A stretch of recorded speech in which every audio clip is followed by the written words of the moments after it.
Clemens, who's having an All-American type year for Texas, leads the Longhorns tonight against two-sport star Kyler Murray and the Oklahoma Sooners.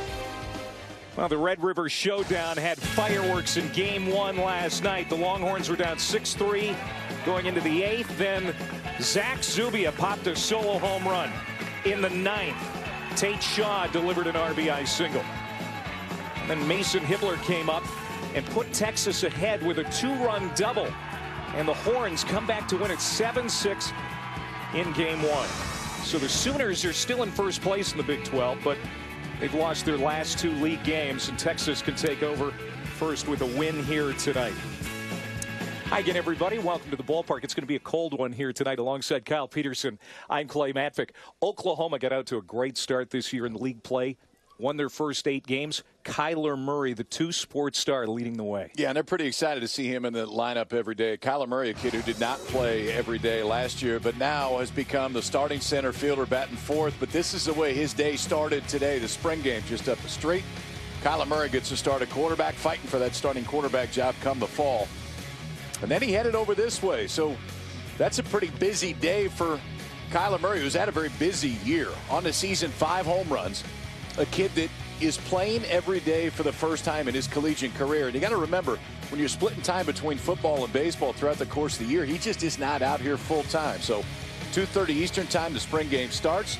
We start here at 9 Eastern. 11 to 21, 85 yards earlier today, and he's batting fourth. That's not a bad day for Kyler Murray.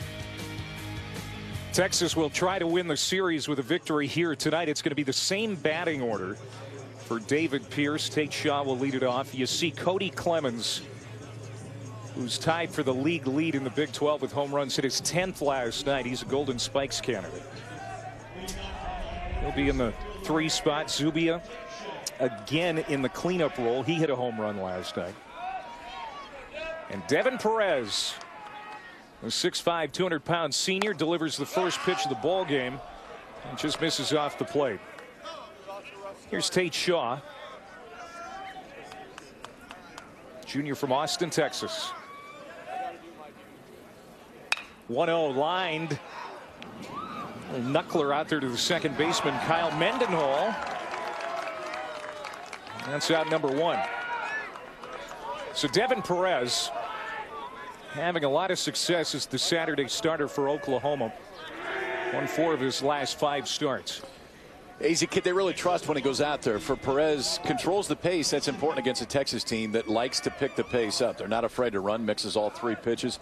Not a bad night to use the park tonight, though. The wind is howling from left field to right field. Perez, a guy that gives up a bunch of fly balls, and anything hit to left, that wind should really knock it down all night. There's about a 40-degree difference, and I'm not exaggerating, from last night to tonight. It was in the low 80s yesterday here in Norman, Oklahoma. Low 40s as we start here tonight. This one is skied off the bat of Hibbler. Camping under it is Cade Harris. It's out number 2, so a good start for Devin Perez. And as you talked about, the wind makes it very chilly. Feels like 34 with the wind chill factors. Look at that, 78 at game time yesterday, 43 at game time tonight. It's just going to keep going down. The wind is expected to go down a little bit, but got heaters in both dugouts. It's flat cold here. And now Cody Clemens with 2 down. 10 home runs, 361 average, 36 driven in for the junior from Houston. He's having an All-American type year. Cody Clemens, the first 2 years at Texas, combined to hit 10 home runs. Last night hit his 10th on the season. Nice play by the second baseman Mendenhall, but can't come up with it. He knocked it down. Did a good job to get over there and slow it down. Clemens is aboard with 2 outs. Well, they had him shaded the right way. Mendenhall was shaded probably 3-4 steps to his left, so I had enough time to get to that, but when he slid, just couldn't corral it. It goes an infield single for Cody Clemens. First base hit of the ball game, and Zubia comes up. Zubia has been terrific as a redshirt freshman for Texas. He has reached in 35 straight games. Solo homer last night was his 7th of the year. The reigning Big 12 newcomer of the week. Strike. Devin Perez coming off an impressive win at TCU last Sunday after his start was pushed back a day because of cold, and now he's pitching in the cold again here tonight. Now, you've pitched in cold weather before, collegiately and as a major leaguer. Did you enjoy these conditions? Yeah, as long as you could get warm, which is just a matter of maybe changing your routine to make sure that everything was ready to go. But at the end of the day, guys don't like to hit much in this weather. It's cold, especially if you can miss some barrels. So I actually liked it. I mean, growing up in Omaha, when you're playing spring baseball, you got to get used to this a little bit. But I would prefer this than the days that it's 90, honestly. They've got the propane heaters working hard in the dugouts tonight. Heavy jackets for those not on the field. This is pulled to the left side. Ware, long throw across the diamond, and Clemens is stranded. So Texas goes quietly in the top of the first, and the Sooners coming up for the first time when we come back.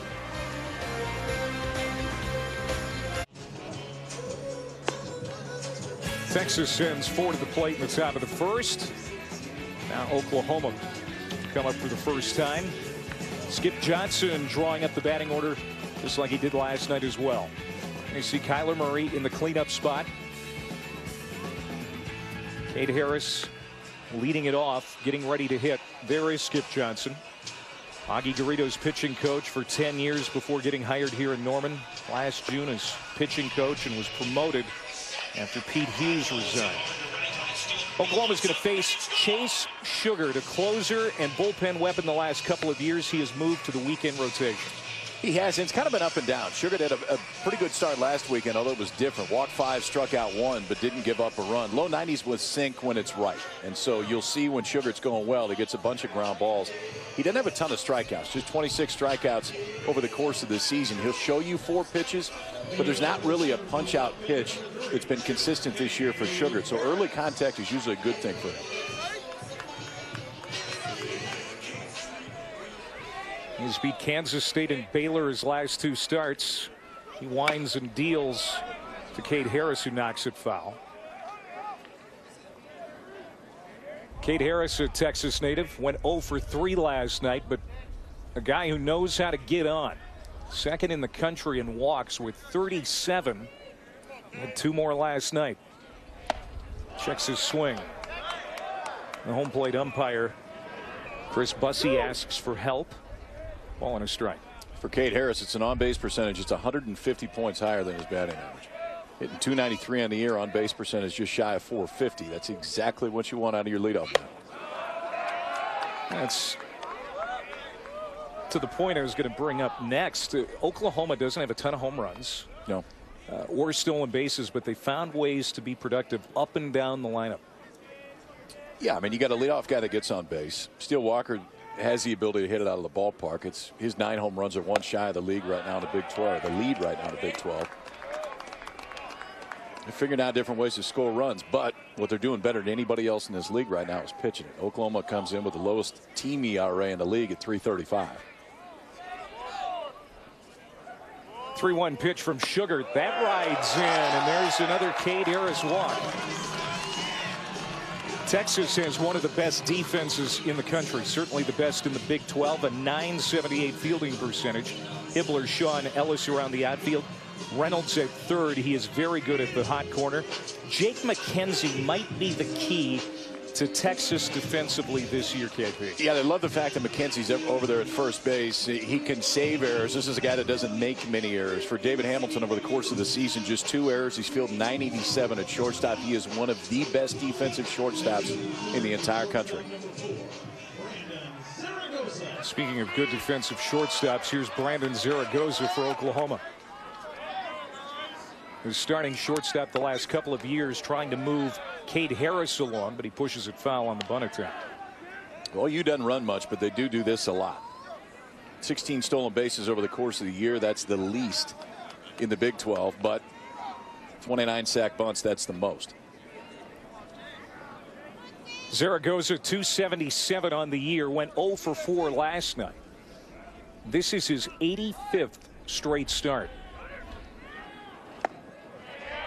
Doesn't get it down again, and now he's in an 0-2 hole.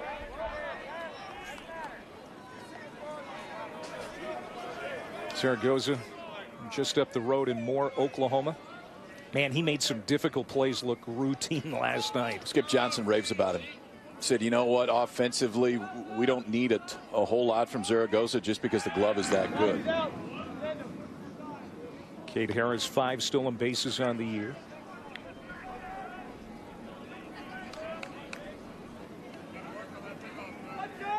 Oklahoma trying to get something going here in the first inning.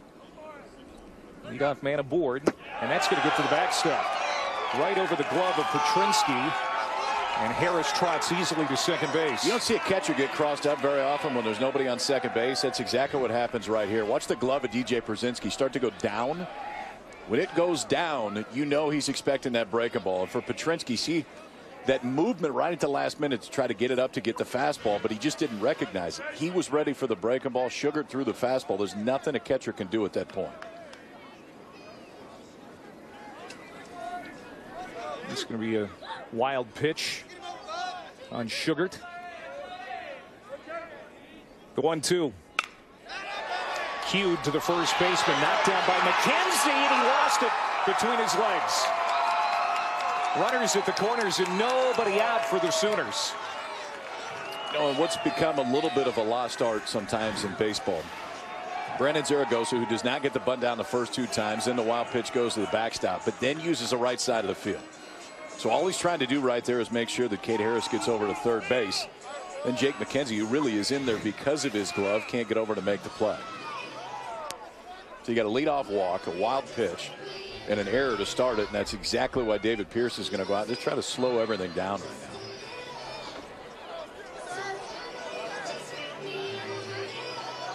So what we were talking about, the Texas defense, one of the strong suits for the Horns this year, kind of going awry here in the bottom of the first inning. Field 978 is a club. That's a very good number. We talked about Hamilton's defense at shortstop. Ryan Reynolds is a premier defender over at third base. But what just happened there is, I mean, there are errors that maybe the offense forces you into because of the speed of the game. That wasn't one there. Walk and an error. Just missed it. Excuse me, KP. A walk and an error.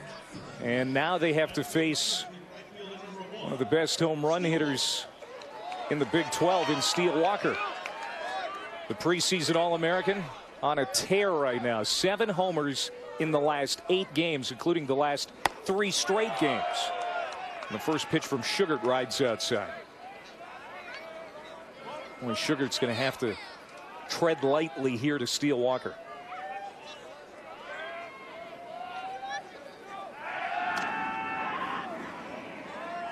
Getting back to Texas defensively, KP.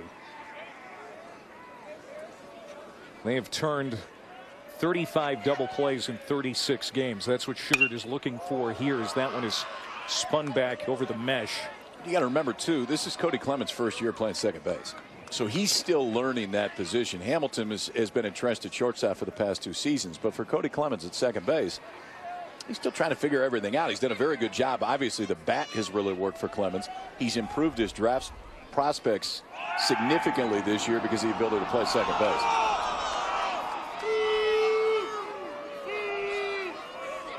Texas turned 2 double plays last night. Harris at third, Zaragoza at first. The 1-1 to Walker is up, 2-1. The third to first move that's now outlawed in the big leagues is still legal in college baseball, but you don't see it as much as you used to anymore. Chase Sugart really tried to sell that last one. Zaragoza on first base, wasn't going anywhere. There it is again. Is it going to be outlawed at the college level too? I don't think so. I mean, I think I don't really know why they did it at the major league level, honestly. I mean, it's pace of play. It's been there forever. Could have been, yeah. Could have been. I'd be surprised if they outlawed here. 2-1 wrapped into right field, base hit. Harris will score. Zaragoza will stop at second, and Oklahoma is out to the 1-0 lead here in the first inning. Still nobody out, and Kyler Murray coming up next.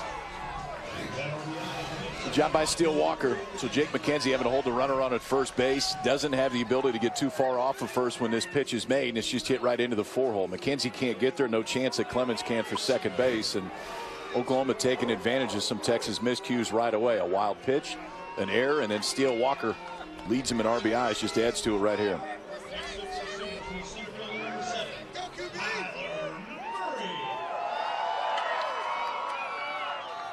And now Kyler Murray was on the gridiron earlier today at Memorial Stadium. And in the cleanup spot and in center field tonight. He was 0 for 5 last night. This is probably the most popular guy in Sooner Nation, certainly the busiest. He's put it off of his foot. Well, for a team that sack bunts a bunch, this guy hasn't done it the whole season. 29 sack bunts as a club for Oklahoma, but Kyler Murray does not have any coming into this game. And for me, just because of the speed, I'd rather see him show a lot later and try to bunt for a hit. You guys on base know ultimately what he's doing. If he doesn't like it, he can pull it back. Just allows him to get out of the box a little bit earlier.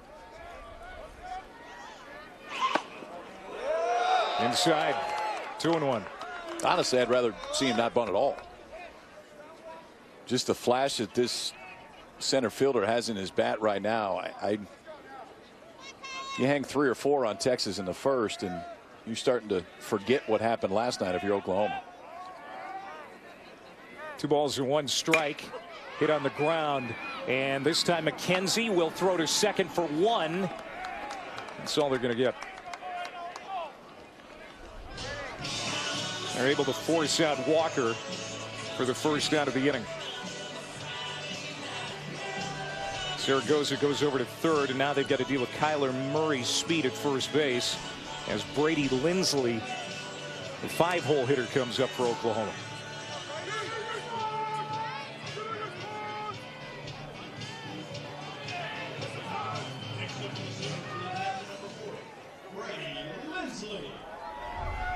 Lindsley, the sophomore out of Keller, Texas, behind the plate again tonight. He had 3 hits in the ball game last night, his third 3-hit game of the year. Sugar skips it in the dirt.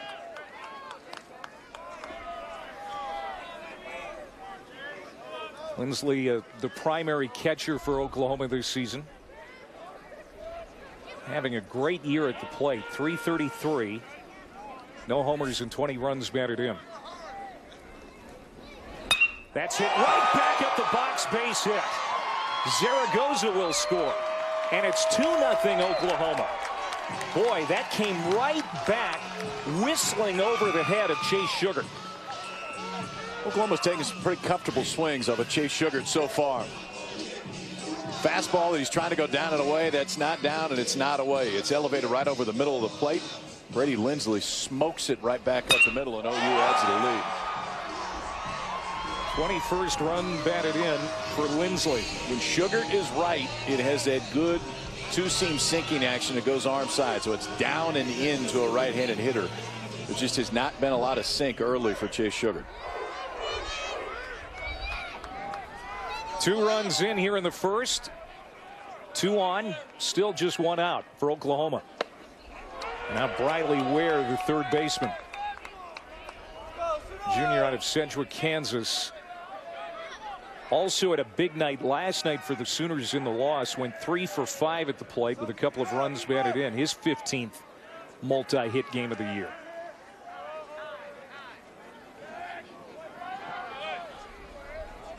Chase Sugar,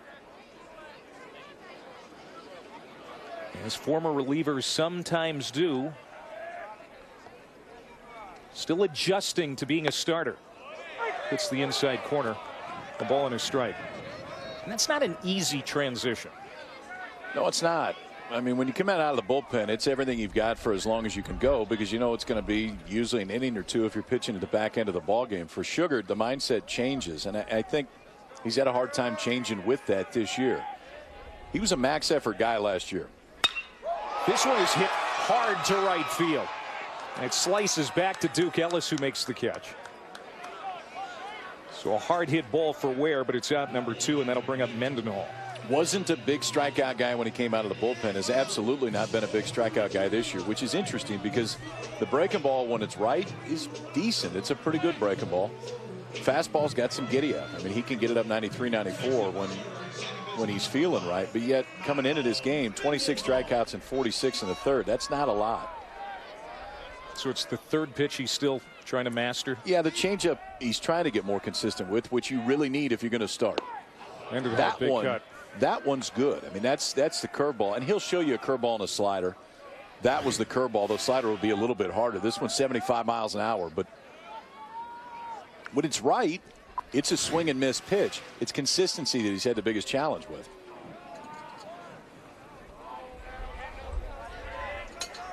Two outs here in the bottom of the first. Back up the middle, another base hit. We'll see if they send Murray. They sure do. Here comes the throw. Not in time, and it's 3-0 Oklahoma. Mendenhall with an RBI. Same pitch. So same pitch that he threw, but watch the difference in location. First one, Mendenhall swung right through and it ended up down in the zone. This one ends up bottom part of the zone. So first is down and out of the zone. This one hangs in the zone. And now Kyle Mendenhall, who had just seen that pitch a minute ago that was not in a hittable location, this one is. He had seen the spin, recognized it, and extends that Oklahoma lead. So the bullpen's starting to stir for Texas right away here in the first inning, as the 8-hole hitter Cade Cavalli comes up for Oklahoma, leading 3-rip. They lost 6 pitchers to the draft last year, KP, including Morgan Cooper, Nick Kennedy, and Kyle Johnston. Starting pitching hasn't been as dominant for Texas this year as we've seen in recent years. The last decade. I mean, Texas for the last 10 years and maybe before that was pitching first and enough offense. We'll pitch, we'll defend, we'll score enough in the years that Augie was there up until his last year there, and really last year for David Pierce. I mean, they were a pitch first team. Their starting rotation this year has not been very good. And that's one of the reasons why Texas struggled pretty significantly for the first month and a half. Swung out and missed, so Sugart gets his first strikeout of the night, but not before Oklahoma tags him for 3 runs in the first inning. 3-0 Sooners. We go to the second.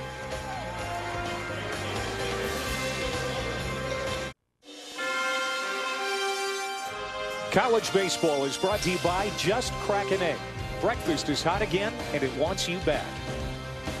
The new statue unveiled at the football stadium today before the spring game. Great Bob Stoops. Winningest coach in Oklahoma history. Won a national championship, of course, and went 11-7 all time against Texas while at Oklahoma. There's Skip Johnson. I'm sure he's a little sideways still about the loss last night, a loss that looked like was going to be a victory in game 1 for Oklahoma. But Texas came back, won it, 3 runs in the 9th. Well, against what has really been one of the strengths of this Oklahoma team. Their bullpen has been outstanding the entire season. And it was a bullpen that ended up giving up 1 in the 7th, 1 in the 8th, 3 in the 9th that allowed Texas to win that ball game. I was talking to Skip before the game. He said, listen, sometimes you get a few hits, but the reality is if OU has a lead going into the 6th or 7th inning, they're usually going to win that ball game because that bullpen has been that good all year. 13 successful years as a junior college head coach at Navarro. Augie's pitching coach for 392 of his 1,975 all-time wins. So he was tight with the man. He was at the memorial service on Monday in Austin.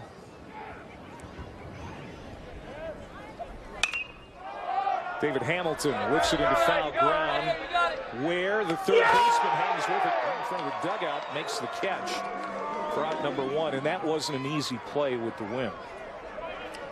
That wind's going to bring it back. A lot of ties to Augie Garrido, obviously, with his history at University of Texas and Skip Johnson's years that he spent there as a pitching coach. Talking to David Pierce about that memorial service that was held on campus earlier this week.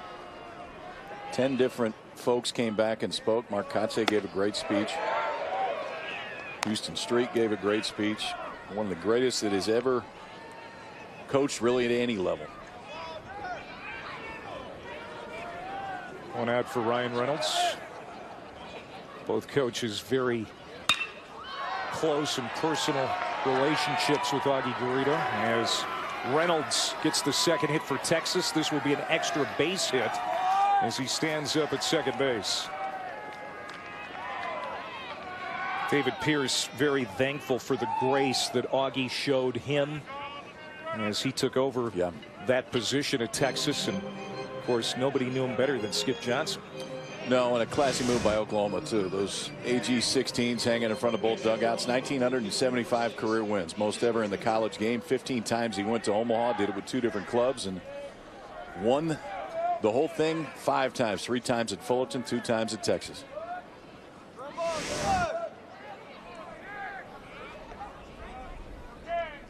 Texas has a runner in scoring position for the first time, and DJ Petrinsky is at the plate.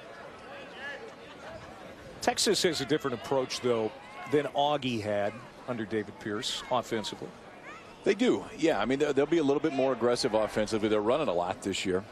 A lot of that has to do with just who you have. I mean, if you don't have guys that can run, it doesn't make a lot of sense to try it. They're not sack bunting nearly as much as they used to when Augie was there over the course of the season.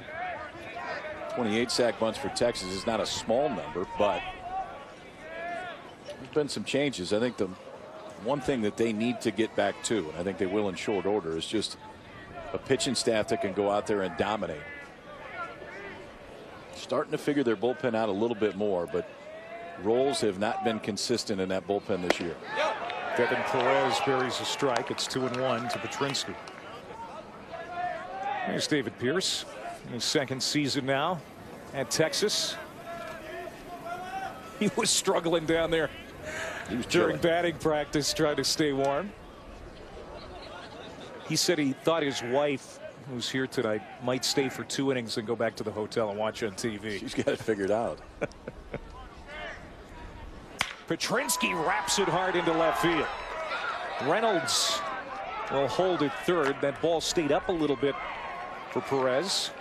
Now runners at the corners with 1 out for Texas. It was a slider that Reynolds hit to right center for the double. That time an elevated fastball that Petrinsky hit to left. Perez will give some hits up. Coming into this one, 38 hits allowed in 41 1/3. Petrinsky hit a couple of balls hard last night. One that was caught at the warning track. The wind helped keep in left center field, and then he ripped a double to right center. And he hit that ball hard to left for a base hit. Second straight for Texas. 3rd overall for the Horns tonight as Duke Ellis comes up.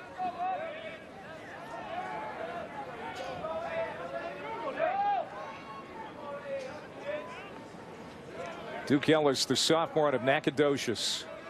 2 for 4 with a run batted in last night.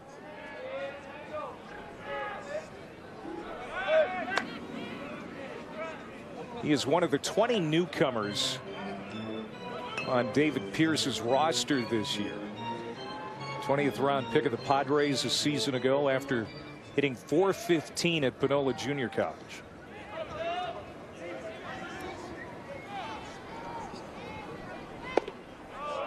It's outside. David Pierce, good recruiter, and knows how to piece things together. Longtime assistant at Rice and the head coach at Sam Houston State, Tulane, and now here at Texas. And every year that he's been a head coach, David Pierce has taken his club to the postseason. The 1-0 fouled back. Texas last year just 1 win away from going to a super regional. Won the first 2 ball games, and Long Beach came back and beat them 2 straight to get out of that Long Beach regional. You and I were there, and it was warmer then. Yeah, I was going to say it was much better weather. Well, that wind continues to howl from left to right here at L. Dale Mitchell Field.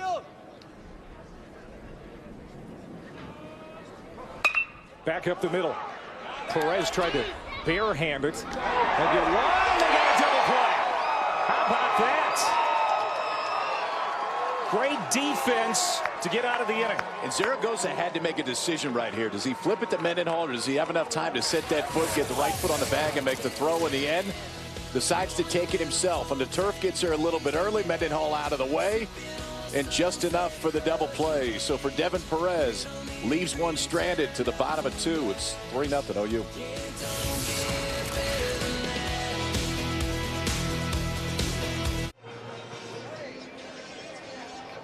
Oklahoma leading 3-0 as we go to the bottom of the second here in Norman.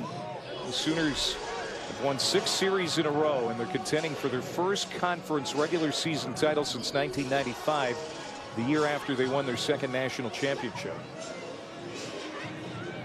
Out to a good start here tonight.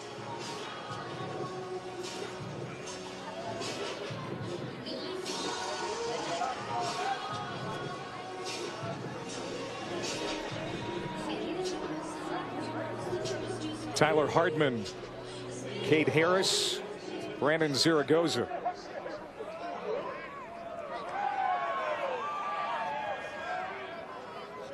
To face Chase Sugar, who got roughed up a little bit in the first inning, gave up 3 runs on 3 hits. There was also an error in the field.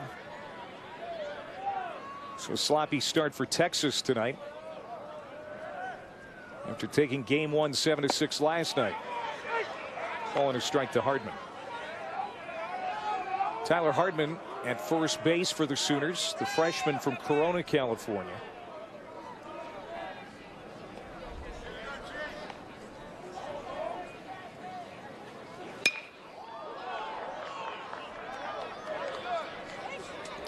Talked to 2 breaking balls from Chase Sugar. The easiest way to tell is velocity. So that was 83 miles an hour. That was a slider. It's a little flatter. It doesn't have as much movement. The curveball won't be as hard.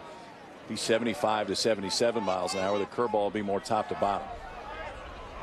They try to find is the day to where they're both working, but ideally you get one or the other. There's not a lot of guys at this level that can throw both a curveball and a slider and have enough difference between the two that you can justify throwing both. That was the curveball.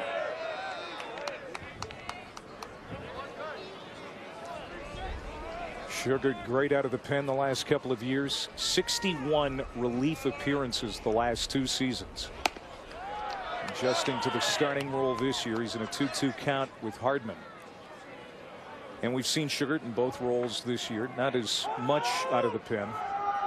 He did get a 2-inning save against Stanford earlier this year. And then 3 days later started against the Cardinals. Hit hard, gloved by McKenzie. Went the error last inning, and he'll take it himself for out number 1. Sunday Night Baseball this week features Lone Star State rivals Texas and Houston, the defending champs. The Astros hosting the Rangers at Minute Maid Park. Coverage begins at 7 Eastern on ESPN with Baseball Tonight Sunday Night Countdown. And both are streaming live on the ESPN app. And the Rangers coming back from 5 runs down today to win 6-5 in 10 innings. A little matchup in styles tomorrow. Bartolo Colon for the Rangers, Justin Verlander for the defending world champs. Saw Verlander pitch another solid game against the Twins in very cold weather in Minneapolis last week. Garrett Cole in his first turn for the Astros punched out I think 13 yesterday in his start. Here's Cade Harris, who walked to start the game for Oklahoma at the plate, and then came around to score in that 3-run first.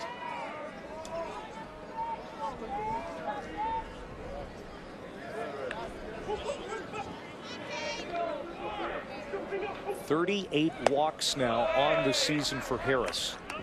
Said it before, KP, this team has done a great job getting people on, specifically Harris.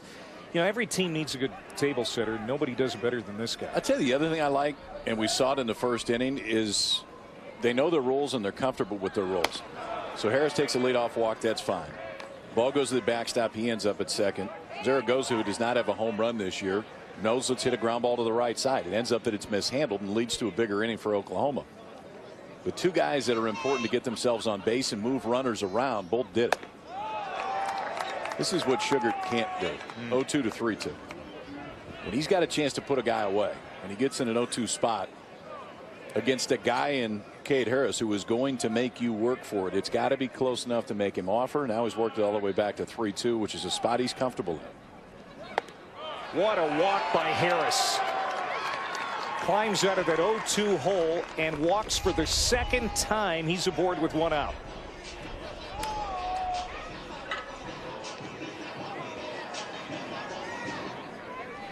And Sugar gets a visit from DJ Petrinsky quickly. As Brandon Zaragoza comes up.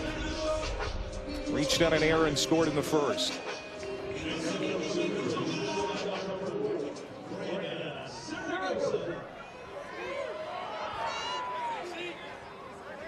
Oklahoma trying to end the 2-game Big 12 losing streak. It took 2 of 3 at TCU last week after sweeps of West Virginia and Baylor.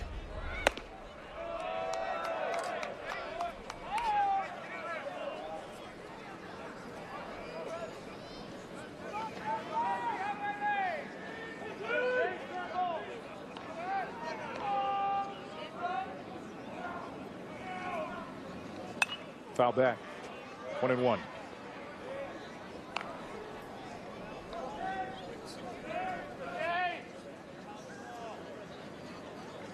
Oklahoma, after the big first inning, they have scored now in the first inning of games 17 of their 38 games this season. Sugar will throw to first. So Sugar is not overly quick to the plate, but he's got a guy in DJ Petrinsky who has thrown guys out as well as really anybody in the nation this year. Petrinsky has thrown out 14 of 25 stolen base attempts this year. Harris doesn't go. Pitch outside. 2-1.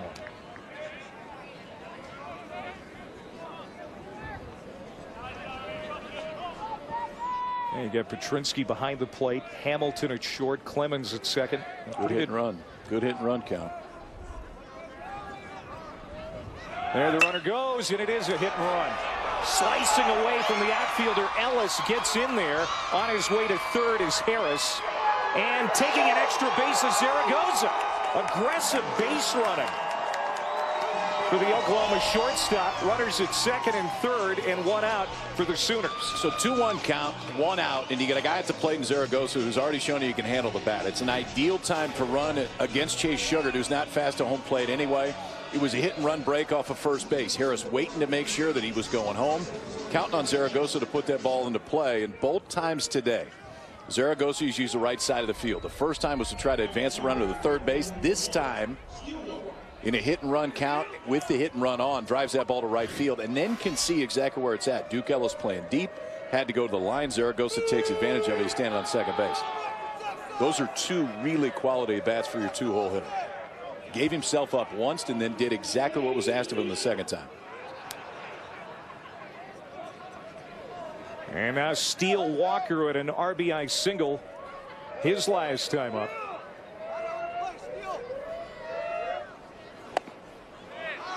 Takes inside.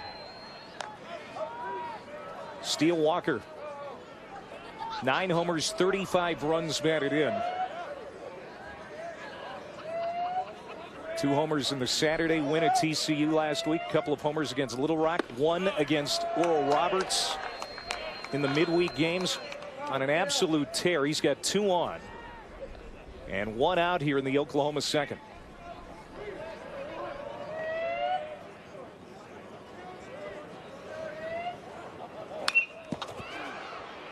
Walker really struggled, KP, the first month of the season. But coming on now. But really the whole Sooner team did there for a while. But when the calendar flipped to March, things got quite a bit better. They heated up. 16-5 in the month of March. And Walker really led the resurgence.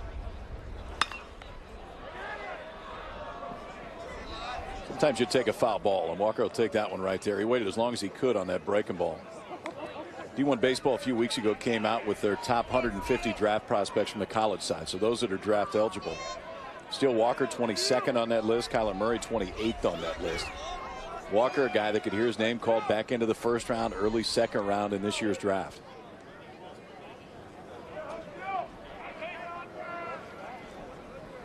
Guy who takes really good at bats. Walker has almost as many walks as strikeouts. The 1-2. He strikes out here. Out number 2 of the second. Second strikeout for Sugar. It's a pitch you don't see very often from Sugar. It's a changeup, probably the pitch he goes to fourth most often out of the 4. And you could see, not exactly cut the swing down with 2 strikes. Steele Walker went after that one. Changeup was trying to elevate, get it up in that wind to right field, swung right through it.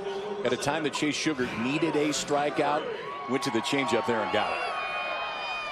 And now Kyler Murray, who's had a very long day, the Oklahoma Sooner quarterback, the Oklahoma Sooners center fielder, 0 for 1, fielder's choice and a run scored in the first inning.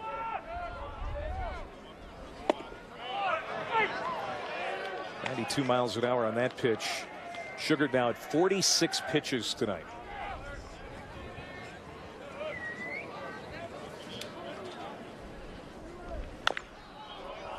It's going to be a foul ball. We talk about draft prospects, and Kyler Murray is draft eligible this year.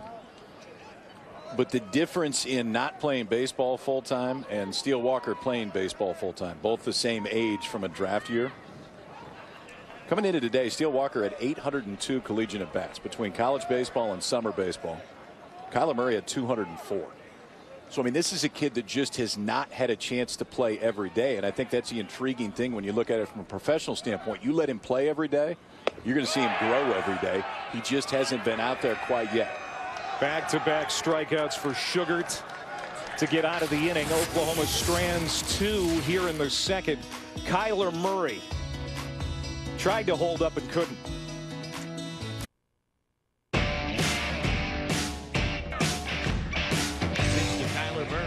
Comes. That's ripped into left field. That's a base hit to left field, and that one's going to bounce off the warning track. And Kyler Murray's got him an RBI double. It's fielded, no throw. He beat it out. Everybody's safe. That ball's hammered to left and deep. Back on it is Watson. Warning track wall, and it's gone. A 2-run home run for the QB. Murray struck out to end the second, but let's cut the guy some slack. I mean, he's had a long day. Full day. Was a quarterback during the spring game today. Went 11 of 21 passing, 85 yards. Also ran it 9 times for 35 yards. Last year's backup to Baker Mayfield. I'm not going to say he's a lead pipe cinch to win the job this year, but he is certainly the favorite. As that's out number 1. McKenzie out here to start the 3rd inning. I think he's the most intriguing draft prospect from a baseball standpoint in the draft this year, just because of what we had talked about from the at-bats. Remember, coming into today, he's got 204 career at-bats in college between summer ball, that was last year in Cape Cod, and this year, but got a chance to potentially be the starting quarterback at Oklahoma. From a scout's standpoint, when you look at Kyler Murray, you see potential, and a ton of it. The power potential is there. He had a home run. One of those home runs we showed was off of Nick Lodolo, the left-hander from TCU, who's going to be a first-rounder next year. You can't teach power. You can't teach speed. He has both of those things. And when he has a chance to play this game on a consistent basis, 200 at-bats is essentially half of a season in minor league baseball. That's what he has in 3 years in college. He's really only played 2 years.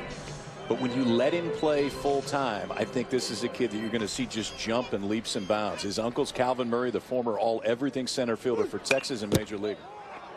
Did he answer some questions in your mind about his dedication to baseball by going to the Cape last year? Absolutely. And I think, honestly, the fact that you can split time between 2 sports to where 2 sports are played at the absolute highest level like they are here at OU and play a premier defensive position. He's not a premier defender yet in center field, but he hadn't been out there that much.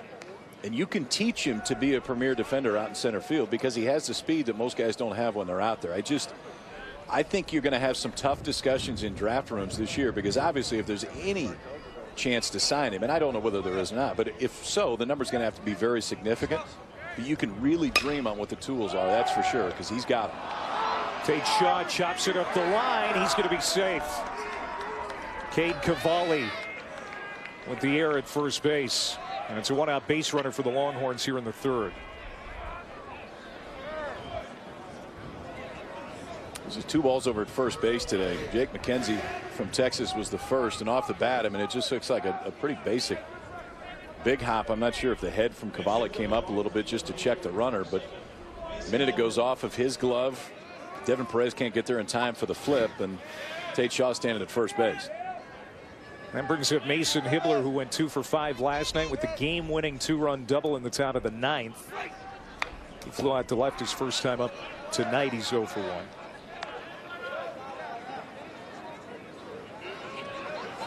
Is there a possibility that Kyler Murray gets enough money, enough of an offer from a major league club that he just says, you know, sorry, Sooners, I'm out of here? You know, I don't know. I don't know. I mean, it's, you know, that's obviously a family decision just to figure out if it's something that he wants to do. I will tell you this with 100% certainty. There is a significant future in this game for him. Now, when that happens, I'm not entirely sure, but he's an exciting prospect, and for me, as exciting a prospect as we have in college baseball, the outfield position, just because the upside is so big. 2-home-run game last Friday in the win at TCU. That was a no-doubter. And later on, he goes out to almost dead central. 5 home runs for Murray. First year that he's really played every day, and he's hitting 4th and playing center field for a club that, as of now, is probably a host when you get to the postseason. Oklahoma's resume absolutely is good enough for that. A few weeks back,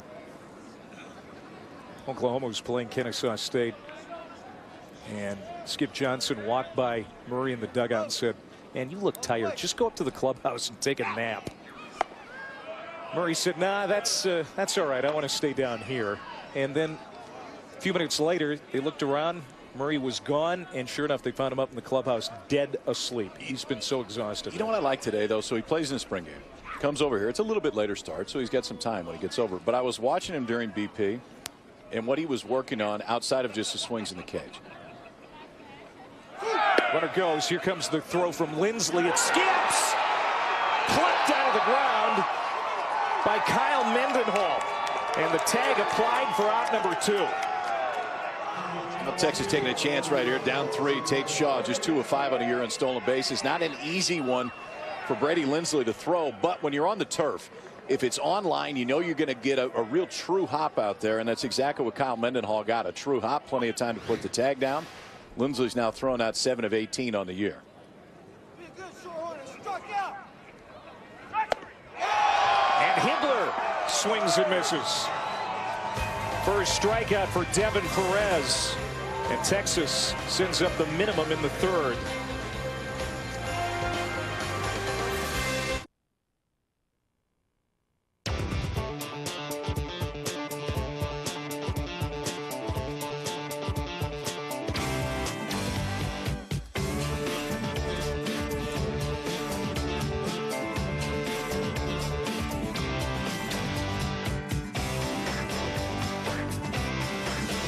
Doesn't get any better than Texas and Oklahoma, and the Longhorns have dominated the series over the years. They've met well over 200 times, 149 to 58.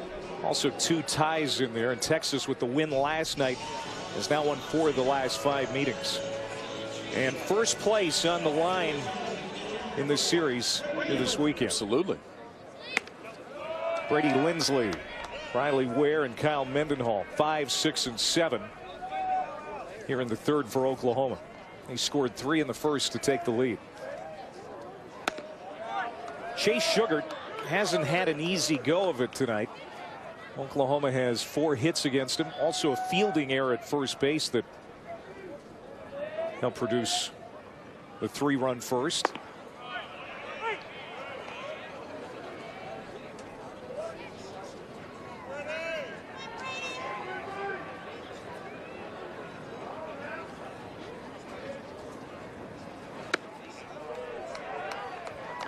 Brady Lindsley had a walk-off double to beat Baylor in the 10th a week ago tonight.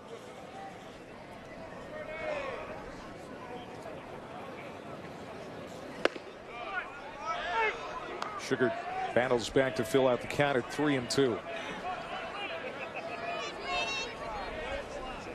Oklahoma will wrap up its 5-game homestand tomorrow against Texas. This is going to get out of play. Then Oklahoma, KP, plays the next 7 away from home. 3 at Texas Tech. That's not going to be easy. 1 at UT Arlington. Then 3 against Oklahoma State, with those last 2 in that series played in Tulsa. Off the end of the bat to third, Reynolds. Low throw, but McKenzie makes the catch for out number 1. The NBA playoffs presented by Mountain Dew Kickstart continues Sunday on ABC at 3 Eastern. Victor Oladipo and the Pacers facing LeBron and the Cavs in Game 1. Coverage starts at 3 Eastern. The NBA Countdown presented by Straight Talk Wireless. Available on the ESPN app. Well, you talk about it too. So 13 of the last 16 games. 13 of the last 16 games that OU has are away from home. They play K-State 3 times here. Go to Texas Tech, 2 UT Arlington, then 3 against Oklahoma State. Then at Central Florida, which is not exactly an easy road trip to take at the end of the year. And then they finish at KU. But these next 3 weeks are going to determine the final 2 games against Texas, the 3 at Texas Tech, and then the 3 against Oklahoma State, exactly where they stand in this league.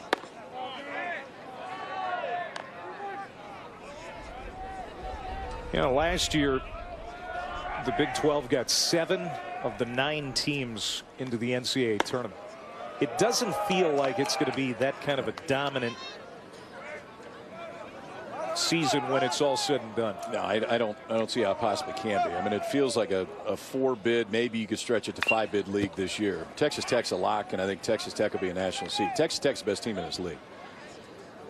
But when you look at RPI and continue to go down the list, Tech in a spot that you would expect them to be. Third, that's clearly a spot that you would be a national seed. That fastball comes in,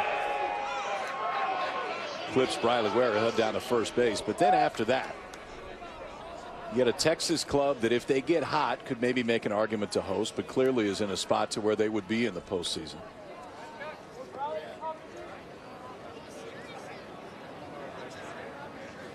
West Virginia in an interesting RPI spot. The problem for West Virginia right now is there's not enough wins. So even if the RPI is in a good spot, after today they're just 16-16. This OU team at 32, Oklahoma State at 35, TCU at 68 to begin today, but they've won the first 2 this weekend against KU. They're looking at Chris Bussey, the home plate umpire. He got tagged with that pitch, and they've run some water out to him, and they're giving him plenty of time to try and recover. Here's a look at the sugared pitch that went up and in and clipped Briley Ware and then came back and got Chris Bussey right in the grill. And it got him at an angle too.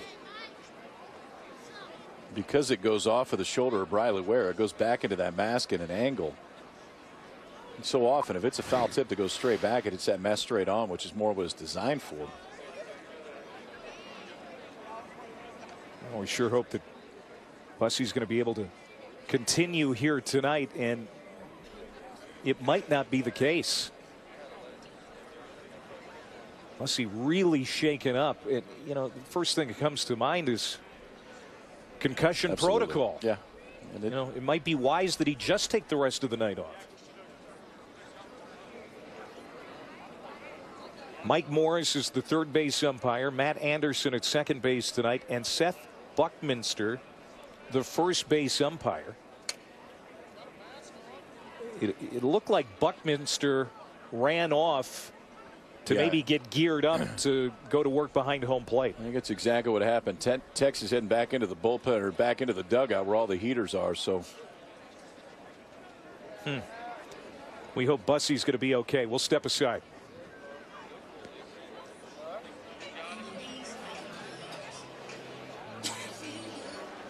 yeah, and it was a kind of a glancing blow, one that knocked the face mask all the way off, and he was down for a while.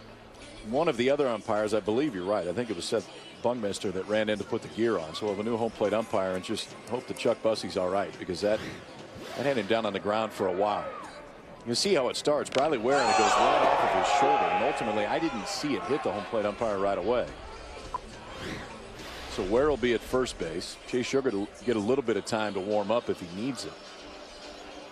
This will probably be a good 5 minutes, and that's exactly why David Pierce came out, brought his entire club off of the field, let him come back into the dugout, get around the heaters. I think mid-April in Norman, you're going to need heaters, but you absolutely need them tonight. Or stocking cap and oh boy, hood and it's one of winter those coat. nights. The wind makes it almost intolerable. Yeah, the temperatures are bad enough in the upper 30s, but then you add the wind chill, and it is a particularly brutal night. They had over 2,300 people in attendance here last night, one of the biggest crowds in some time. There are some Hardy fans here tonight because you would think that the attendance would really be poor, but there's some Hardy folks. Well, the wind's blowing right back into the stands. I mean, it's not like it's blowing to the outfield. It's been a tough night for Chase Sugar, who now has to sit and wait for Seth Buckminster to get behind home plate and get ready. After hitting the last batter he faced, he gave up 3 in the first.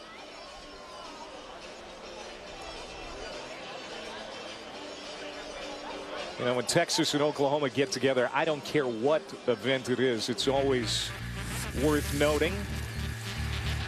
In football this year, Oklahoma beat Texas 29-24. Baker with the touchdown to the Mackey winner, Mark Andrews. That was the game winner. Then Mo Bamba was great for Texas on the hardwood as Texas swept Oklahoma. And Trey Young this year, the one-and-done star for the Sooners. And of course, Texas winning in baseball last night. Oklahoma still leads in the conference standings. They're 8-2 on the year. Texas now 10-3. Oklahoma State losing today. They're 8-3. TCU's won the first 2 this weekend against KU. Luke and Baker hit a couple of home runs. Texas Tech has scored how many runs in the first 2 games? 47? 47. 47 runs the first 2 games against K-State. 26 today. Yep. I don't know if K-State's going to be too excited to run to the ballpark for game 3 of that series. Texas Tech taking advantage of the weekend. So 47 runs in 2 wins so far this weekend. Tech and K-State will play game 3 tomorrow. Luke and Baker hit 2 today. 6 driven in against KU. He's starting to catch fire, and Oklahoma State drops their first Big 12 game in just shy of a month. West Virginia beats Oklahoma State today 10-7. But Texas Tech, Grant Little drives in 14 the first 2 games, and this guy drove in 6 today. Luke and Baker. It's not easy to go dead central any day, especially when it's cold in Lawrence, and that's halfway up the batter's eye. That was the first of 2 home runs. And then this one's a no-doubter. What's a bullpen? Everybody starts running out there to see how far this one goes. Anytime he steps up, you know there's a chance. So TCU wins the first 2 today. They win at 13-3. Yeah, and I can't imagine it's easy to hit with those snowmobile masks. No. Baker sure made it look easy. By the way, Matt Anderson's going to be the new home plate umpire. Yep. It was Anderson who ran in to get the gear on. That's who we're waiting for here. Chris Bussey, the home plate umpire, took a glancing blow off his face mask. Shook him up pretty good, and they're going to be more safe than sorry here tonight, and that's good. You know, essentially making sure he didn't get a concussion on that blow. So we're going to have a new home plate umpire, Matt Anderson. 4-man crews. Whoever starts at third base over the course of the weekend is the one guy that's not actually going to do the home plate. That was Matt Anderson. So second base tonight. He'd have been at first tomorrow. Now he'll do just over half of this ball game back behind home plate. Kyle Mendenhall will be at the plate when we resume here in the bottom of the 3rd. It's 3-0 Oklahoma. The Sooners struck for 3 in the first inning. Had 3 hits in the first.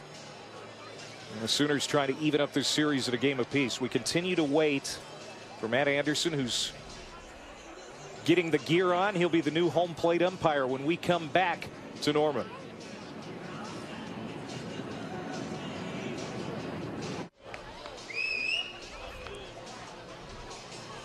Matt Anderson home plate umpire is ready to go after Chris Bussey gets knocked out of this one. We hope he's going to be okay.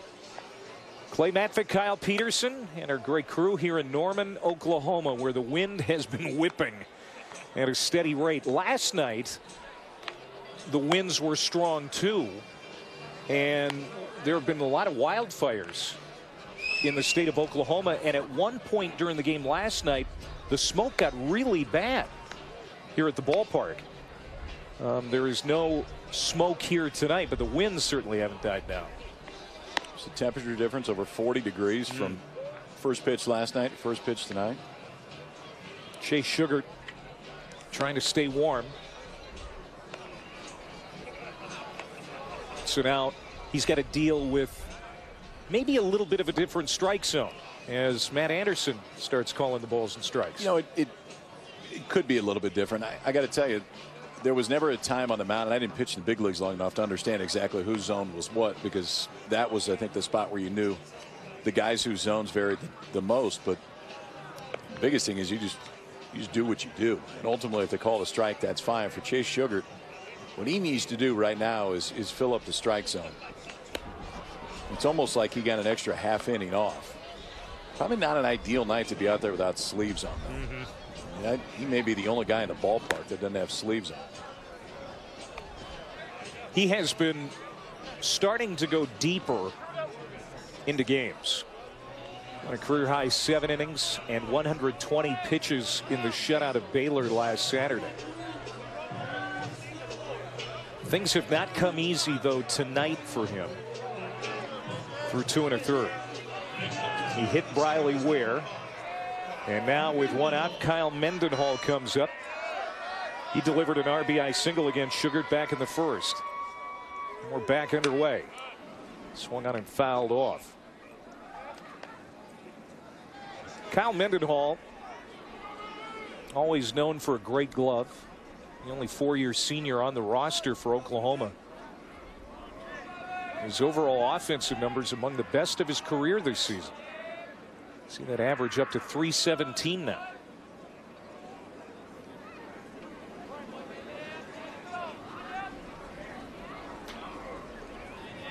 Lindsley, no stolen bases, or excuse me, Ware, no stolen bases on the year.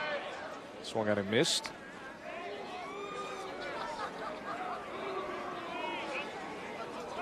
Nothing in 2 to Mendenhall.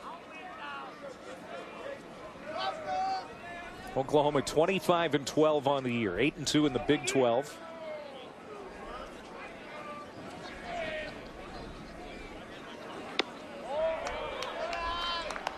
One and two.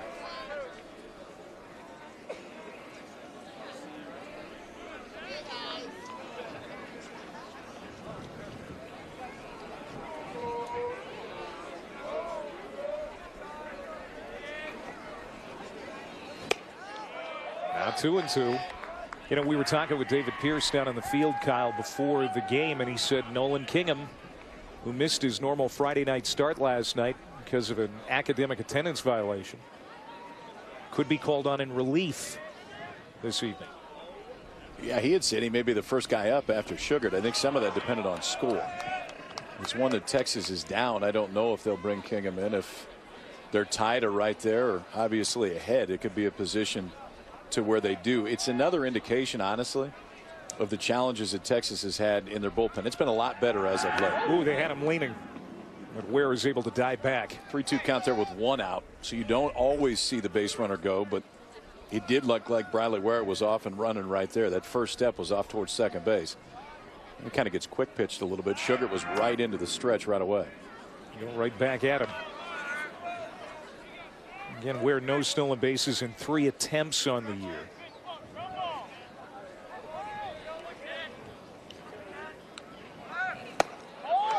Up and in, walked him. 0-2 to a walk. Third walk. Third walk, but the second time that he's been 0-2 in the at-bat. He was 0-2 to Cade Harris in his second of 2 walks today, and then that time to Mendenhall started 0-2, and Mendenhall worked it all the way back to a walk.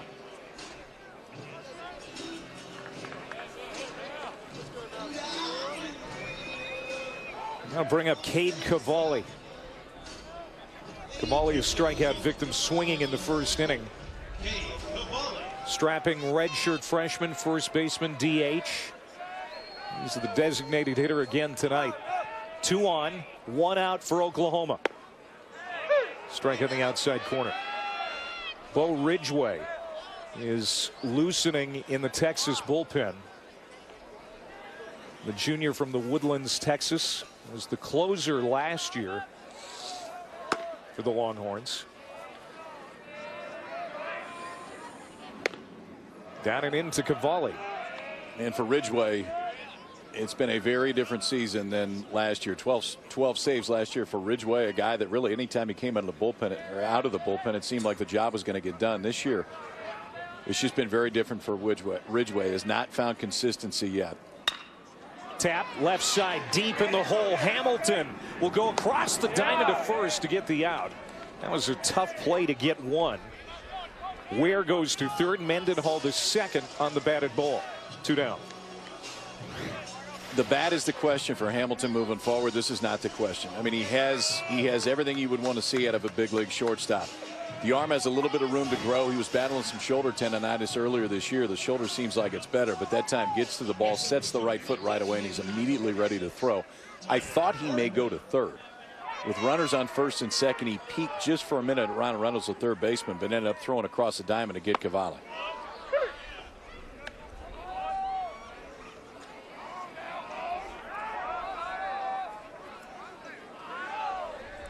Tyler Hardman grounded out to first. His only time up. He'll send this one to Hamilton. That should end the inning. And it does. So Oklahoma, after a long delay, strands 2 in the third. We're going to talk to Texas head coach David Pierce when we come back. His Horns are down 3.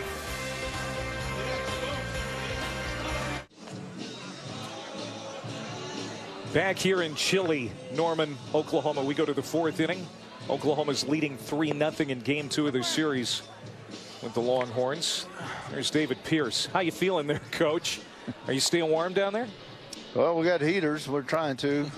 It's pretty miserable, but you know, it's part of it. We just got to suck it up and try to put some runs on the board right now. What have you seen from your starter, Chase Sugart? A little erratic. You know, he's competed really well, especially when he had guys in scoring position. But strike 1's important. Winning 2 of the first 3 is important, and getting that traffic off the bases. David, you guys have won 13 of the last 16. The last time I saw you at Arkansas, it was in the middle of a 5-game losing streak. What's changed? What's different now? Well, we've made some adjustments defensively, and we played really well. I think right now in conference we're fielding 990. Solidified some of our bullpen, and guys are starting to evolve in some roles. And then we really have been swinging the bat with confidence probably about the time we left there. So a lot of good things have happened to our ball club here of late. All right, David. Thank you, sir. All right, guys. Thank you. David Pierce. When we were talking to him on the phone this week, he just couldn't say enough about the guy at the plate, Cody Clemens. I think you said it earlier, having an All-American type year. Absolutely. And he's been one of the leaders for Texas through thick and thin this season. Shown real power too, and it has not just been to the pull side. Cody Clemens has hit home runs all around the ballpark this year, still learning that new position at second base. Fouled straight back. The youngest son of Roger and Debbie Clemens. Of course, brother Casey, an 8th-round pick of Toronto last year. And the 40-man Golden Spikes mid-season watch list came out this week. He's on it. This man's on it. Yep, and he ought to be. Lucan Baker, who we've seen already hit 2 home runs today. Jake Irvin, who threw the ball yesterday for Oklahoma. And Davis Martin, who was turned into the ace of Texas Tech this year since Stephen Gingering went down. Jake Irvin, part of that nice 1-2 punch with Devin Perez. Sooners Friday night starter. He's on the list. 3 runs, 7 hits over 6 innings last night. Pitched well enough to get the win last night. He was in line for it. Of course, the Oklahoma bullpen let him down a bit. That one's going to get out of play. Always an exciting list when you see that 40-man. Now, of course, it doesn't necessarily have to be someone from that list. I guess someone could go on a tear and find themselves in position to win the award at the end of the year. Good. I mean, I think you've got Jonathan India at Florida. To me, is between him and Andrew Vaughn at Cal, probably the two position players that are in the best spot right now. Jonathan India having an all-everything year, right at the top of every Triple Crown category in the SEC, and Vaughn's doing the exact same thing at Cal again, like he did last year. Casey Mize has been really impressive at Auburn. Now, Auburn hasn't had a great year, but I think that plays into it. But yes, he has been individually spectacular. Yeah, Auburn had a great start, scuffled since they've got into SEC play. I think they're 5-9 right now in the league. That one is lifted on a play as well. Off the bat of Cody Clemens. Cody Clemens' numbers have really improved against left-handed pitching. You and I were looking at those numbers earlier this week, and it's almost jaw-dropping compared to 2017. Yeah, I think what you're seeing is just a hitter continuing to mature. And that's exactly what he's done this year. So the power numbers have taken a big jump. First 2 years, he had 5 home runs. Each his freshman and sophomore year, he has 10 home runs this year. That's tops in the Big 12. But the average is up.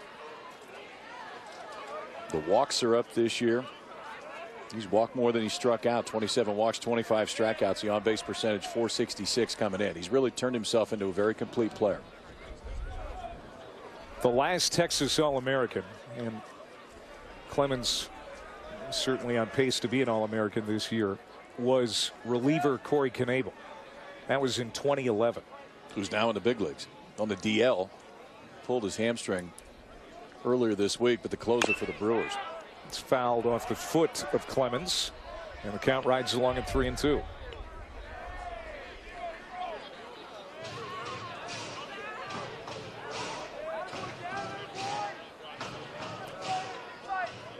Last year, Cody was coming off Tommy John surgery. Good to see him completely healthy and flourishing. That's going to get out of play on the right side this time. What a difference that is. Obviously physically, but mentally too. Being able to go out there feeling like you're completely healthy. Last year he was not always 100%. No, which is why he DH'd a lot of the year. And I think the one thing too, you know, we always talk about the arm action with Tommy John, which obviously is the toughest thing to come back from. But he can't swing the bat for a long time either. So you're just sitting and watching for an extended period of time. Good at bat here for Clemens. Perez delivers, and it's driven into right field for a base hit. That's going to get all the way to the corner. Clemens, his second hit tonight. And the second extra base hit for the Longhorns. That's a big league at bat right there.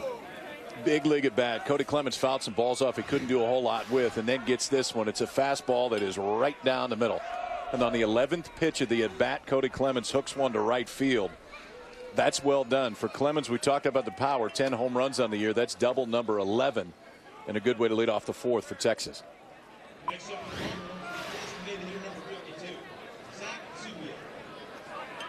I'll bring up Zach Zubia. And here's a guy who can hit it a country mile. 7 homers on the year, 30 runs batted in.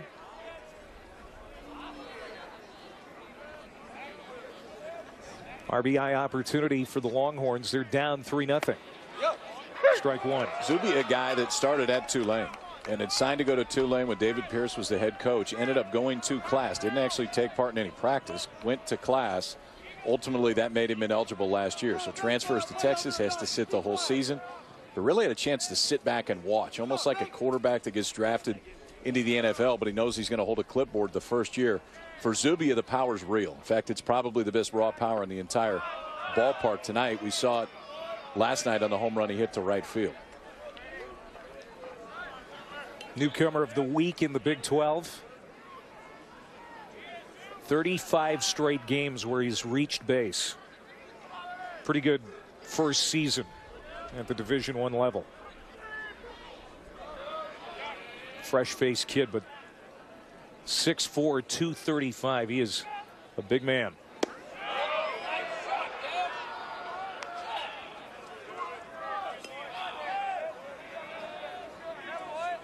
What are you seeing from Devin Perez here, KP? We talked to Skip Johnson about it. The one thing he says is the guy just always battles. I mean, we know when he's out there that he's going to keep you in ball games. He's not a huge swing and miss guy, but he is a guy that really controls the zone. Really, he's done exactly that tonight. He's going to give up his share of hits, but you look up, he's usually going to be standing around the 6th or 7th inning.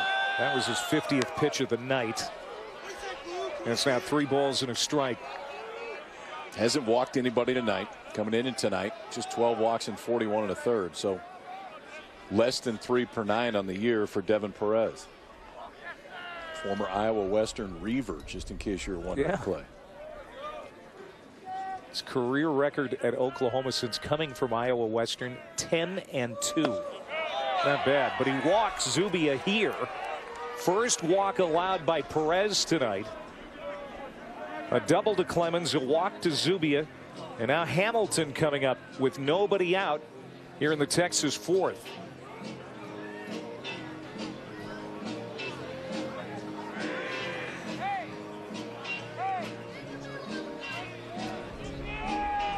Now we'll see what strategy David Pierce takes with nobody out. If it were Augie Garrido, we'd probably know what to expect, but we did talk about a little bit of a different approach now with Pierce. A little bit. I mean, they'll still sack a lot, but not as much as we would see previously with Augie's clubs.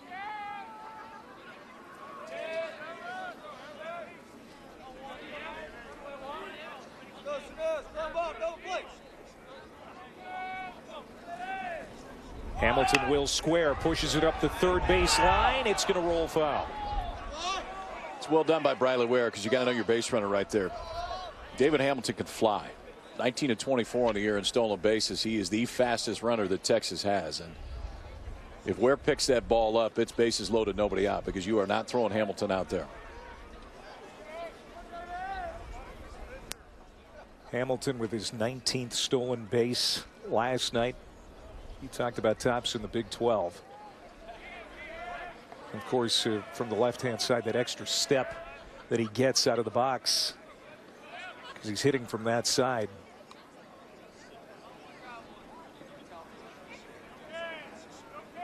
One strike pitch. Hamilton fouls it back. Now 0-2. And we'll see if Pierce keeps the bunt sign on. You know, it was a time that if you wanted to, you could have put the wheel on. Watch the second baseman. So Kyle Mendenhall is going to vacate. He's going to first. Ultimately, the shortstop Zaragoza's covering second. The third baseman staying close to home. If you show bunt right there and you see a wheel, so the defense moving the way that they did, second baseman going to cover first, the entire infield is open if you pull the bat back and put it into play. But that time Hamilton tried to lay it down.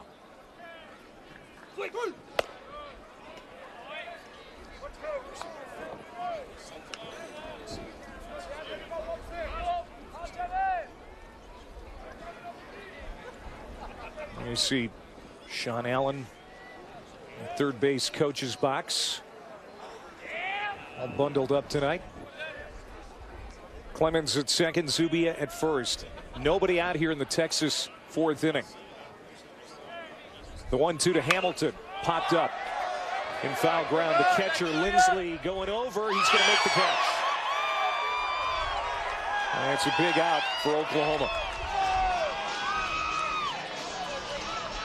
Wind's not blowing. This one goes into the stands. But we've seen the wind play havoc with balls that are in play. This one looked like it was going to be out of play. But a good job by Lindsley to go over. You know the wind's going to blow it back. The backspin's going to bring it back anyway. And that one started over the net, came all the way back, and it's a big first out of the inning for Devin Perez.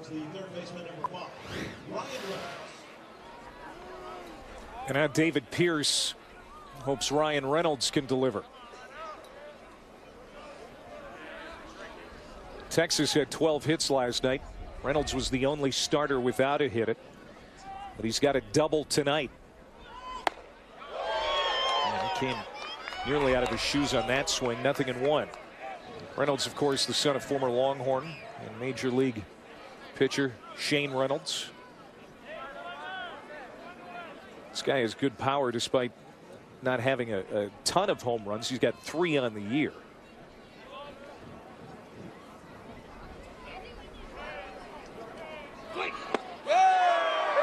Behind 0-2.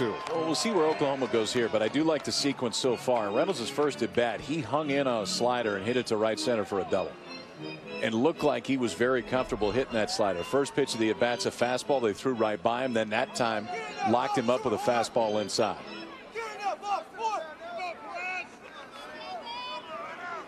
Infield at double play depth. Oklahoma trying to induce a ground ball here. Up and out, 1-2. Ryan Reynolds was a switch hitter up until last fall, but decided he was going to concentrate on just hitting from the right-hand side. Came into the night hitting .248.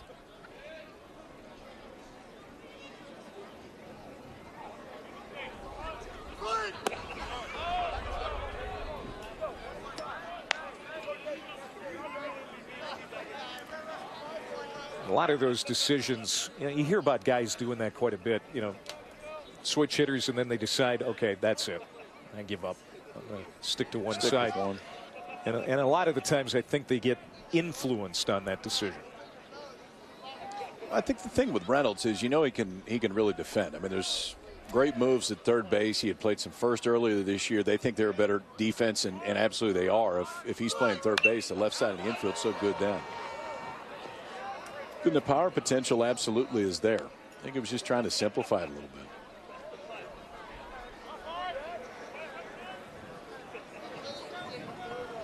You were talking about the 9-9 start for Texas. David Pierce points to the defense as one of the reasons that things have settled into a winning pattern here for the Longhorns over the last month. Reynolds a big part of that on the infield. Well, they played a tough non-conference schedule. I mean, they host Louisiana Lafayette to start the season, win 2 out of 3, go on the road to LSU, lose 2 out of 3, and then play Stanford 4 at home and lose 3 out of 4.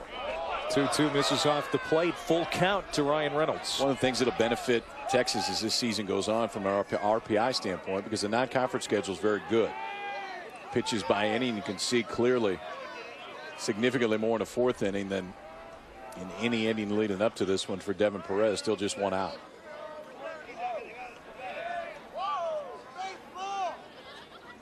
Wind continues to howl. Blowing from left to right. The 3-2 pitch. Up and out. Walked him. Bases loaded. Second walk allowed this inning by Devin Perez. And DJ Petrinsky, who nearly left the yard twice last night, comes up to the plate. He's already got a single tonight. And Skip Johnson is out of the Oklahoma dugout. So the leadoff double to Clemens, walk to Zubia, then get the fly out for a big first out, then walk Reynolds right there. So Perez, who hadn't walked anybody in the ballgame at just 12 on the season, coming into this inning, walks 2 in this inning alone. I can't help but think that the delay when Chris Bussey got hurt didn't help this guy either. No, because if you're a starting pitcher, usually if the delay is that long, it's because you're putting a bunch of runs on the board. It's not because you're going to go back out and there's a 0 that you're staring at. But Perez still with the lead. He's still 1 pitch away from getting out of this. I'm sure that's part of what Skip Johnson is saying right here. You get ground ball in the infield, especially with the guy standing at shortstop, where you got a pretty good chance to get out of this inning. So Johnson has a word. He'll head back to the dugout. Again, Chris Bussey, the home plate umpire, was injured in the 3rd inning.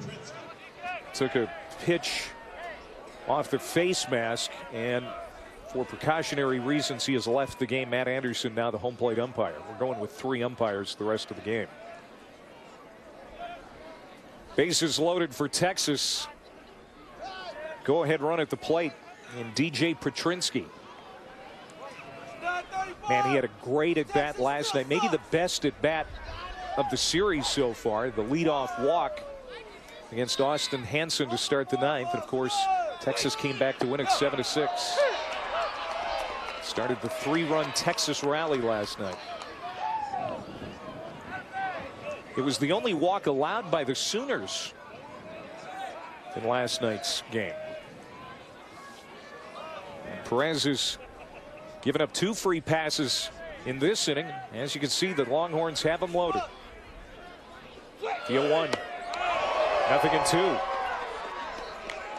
Perez digging deep, trying to battle here in the 4th inning. The fastball for Perez in this inning has been in the upper 80s. He was in the low 90s early, in the upper 80s primarily in this inning. But you start a first pitch breaking ball, it slows the eyes down of Petrinsky just a little bit. That fastball then looks like it has a little bit more giddy up on it.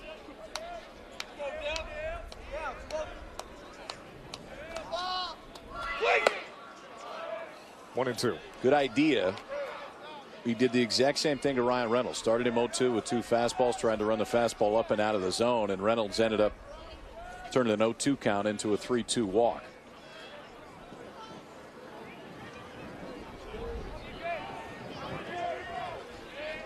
Texas has had base runners every inning, just nothing on the board yet. Great opportunity here. Check to swing. He went. Matt Anderson punches out DJ Petrinsky. Second strikeout for Perez. And it's out number 2. I like that sequence. And ultimately, I mean, you have to have the ability to throw the pitch when you're asked to. But 0-2 count, throw the fastball up and out of the zone. You're not necessarily looking for a swing here. You might be setting the next one up. So watch where it starts. Fastball up and out of the zone, then the breaking ball that's going to start in the exact same spot. It looked like Petrinsky read fastball, couldn't pull the trigger, and it dropped over there for a big strikeout. Now Perez, one pitch away from getting out of this thing unscathed. He deals to Duke Ellis, who hit into a 6-3 double play in the 2nd inning.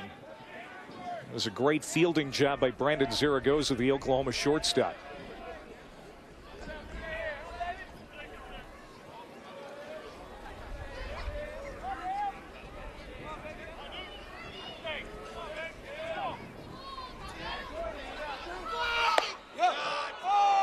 Stayed just up out of the zone. 2-0. Duke Ellis, his dad Robert pitched in the big leagues, helped Arizona win a World Series in 2001. Can't believe that's 17 years ago. Played with his dad. I'm getting old. Meaning to tell you that. The 2-0 pitch. At the outside corner.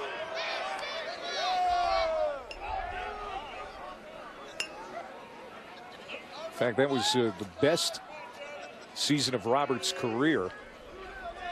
He was a critical part on that pitching staff.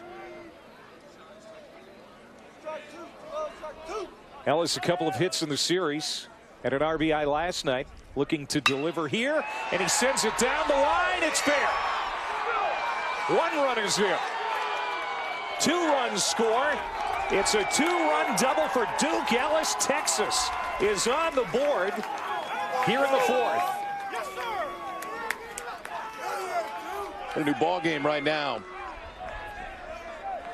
Those walks come back to haunt Devin Perez right here. Fastball elevated, trying to go in. That ball leaks out over the plate.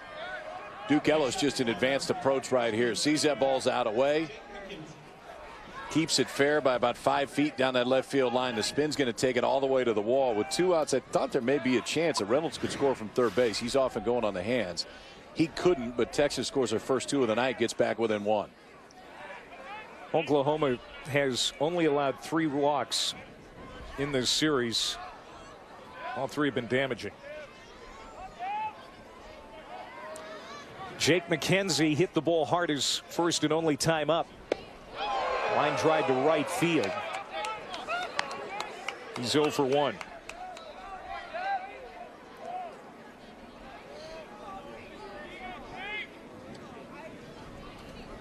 Texas, who rallied for 3 runs in the 9th last night, and won 5 straight in the Big 12. A 2-run rally so far. That's in the dirt. Lindsley keeps it in front.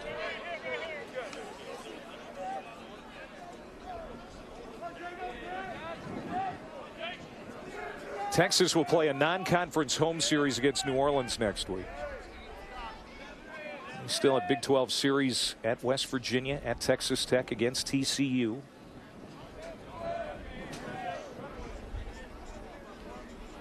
The 1-1 from Perez. Did he go? No. Seth Buckminster Says he did not offer. What do you think at home? Right call. Barrel has to cross that front hip. Clearly it didn't right there.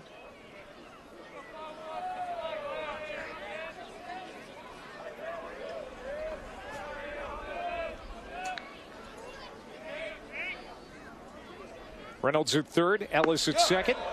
Strike, 2-2. You know, we were talking about Texas and you know what they've done this year. 4-8 against the top 25 after the win against Oklahoma last night. You know, and you mentioned it. If they're going to be a threat to host a regional, they had to play well in this series. They've already got game one, and now they've finally got it going here in game two. If they could win the series here tonight, that'd be huge for Texas. They win the series, and then when it really matters most is the last 2 weekends in the league. Texas will go to Texas Tech the first weekend in May and then host TCU right at the back end of May. So if you put yourself in a position to be in the discussion, ultimately, if you're Texas, you control your own destiny as far as hosting or not hosting the last 2 weekends in the league. Well, you just saw those numbers. 40 pitches this inning now for Perez. Most he had thrown in an inning coming in was 13. The 2-2 breaking ball lashed down the line. That is a foul ball. There is no third base umpire. It was Mike Morris who was shifted over towards second base, so he did not have that call. It was Matt Anderson, the home plate umpire, making that call. Remember, it was Matt Anderson who started this game as a second base umpire. Chuck Busey, who started by home plate, took a foul ball off the mask, and Anderson moves back behind second. So a call coming in the ballgame he probably wasn't expecting to have to make, but got it right. Again, the 2-2 to McKenzie. Full count. Boy, and Devin Perez continues to try and get out of this inning. Texas has scored twice here in the fourth.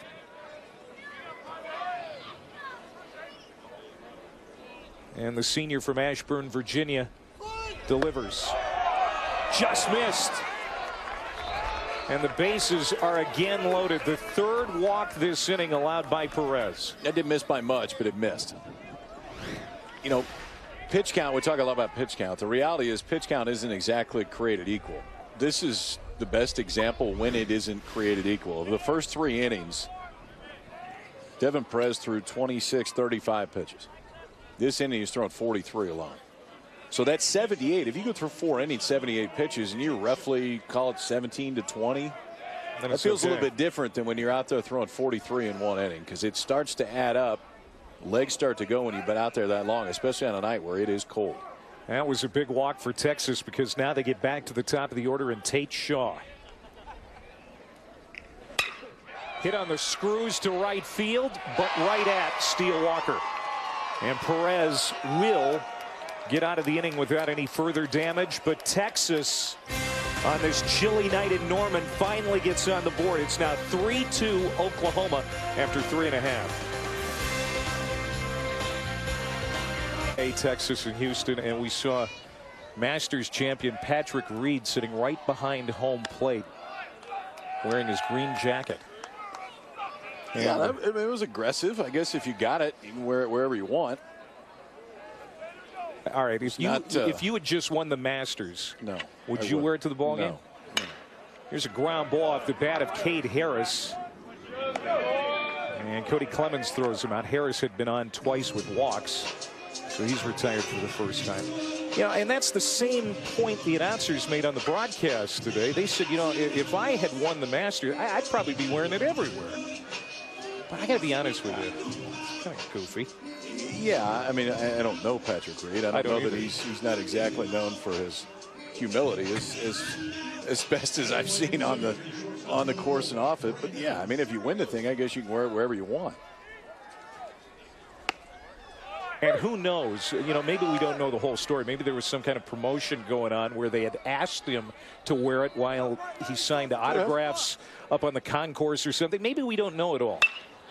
It's interesting, though, nonetheless. But yet you're judging. Of course. That's what I do. Wow. McKenzie steps on the bag. Never met the guy. Goes. You just sit here and judge the whole night. 2 down here in the Oklahoma fourth as Chase Sugar needs a quick inning. He has not had one yet tonight. Well, the other thing, if it's a quick inning and Devin Perez has to go back out, if there's somebody that needs a little bit more time, it's absolutely Devin Perez.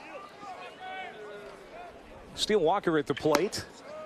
We have not seen him unleash tonight as he has been doing with regularity. 7 home runs in the last 8 games.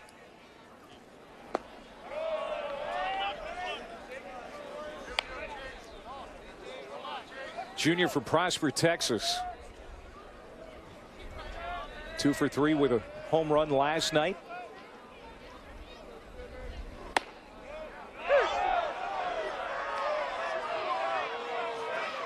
Walker was a strikeout victim in the second, had an RBI single in the first. 1 for 2.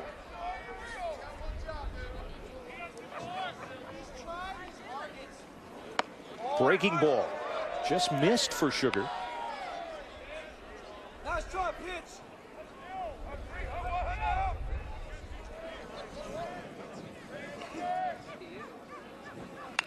Boy, he was trying to leave the yard on that swing. It's a full count.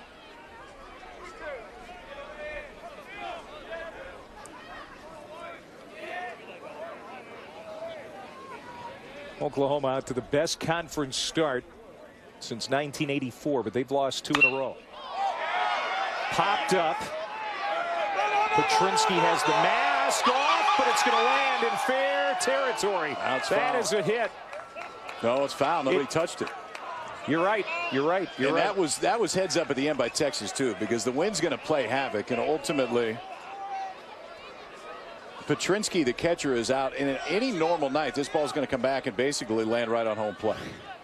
But because the wind's going to blow it back, Sugar can't get there. Now is when everybody had a good presence of mind, because now you don't touch it. And it looked like it was Jake McKenzie, the first baseman, yelling, "Don't touch it, don't touch it." Nobody does. It ends up going foul. This is hit in the left field, and it's going to be out number 3. So Sugar does get his 1-2-3 inning. Steele Walker with some of the best hair, not just the best name in the Big 12, but some of the best hair. He's retired, and we are through 4 here in Norman, Oklahoma. Here's the fly ball, and Sugar has a quick 4th.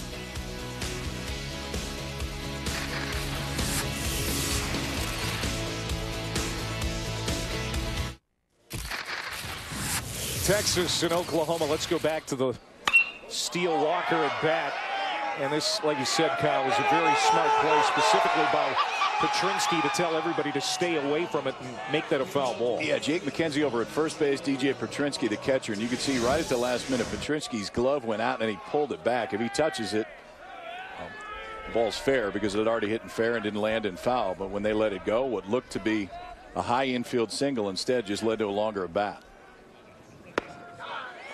We're in the 5th inning now. Mason Hibbler, Cody Clemens, and Zach Zuby at 2, 3, and 4 for Texas. Levi Prater, new pitcher, on for Oklahoma. Devin Perez got through 4. Gave up a couple of runs last inning. Had a tough time finding the strike zone in the 4th. So he's out of the game. 4 innings. Gives up a couple of runs on 5 hits. And you see Levi Prater in his 23rd appearance of the season. That leads the Big 12. As a freshman. Crossfire action from the left side. So watch the front leg that lands from Prater and how far closed it is from where his plant foot is. So the one that's actually on the rubber. To a right-hander, it's not easy. To a left-hander, it's almost impossible. It's going to look like that ball's coming from back behind a left-hander's back. Comes set, everything looks normal. Now watch where that front foot lands. Big stride. Hibbler strikes out for the 2nd time tonight, and a good start for Levi Prater. Cody Clemens will come up.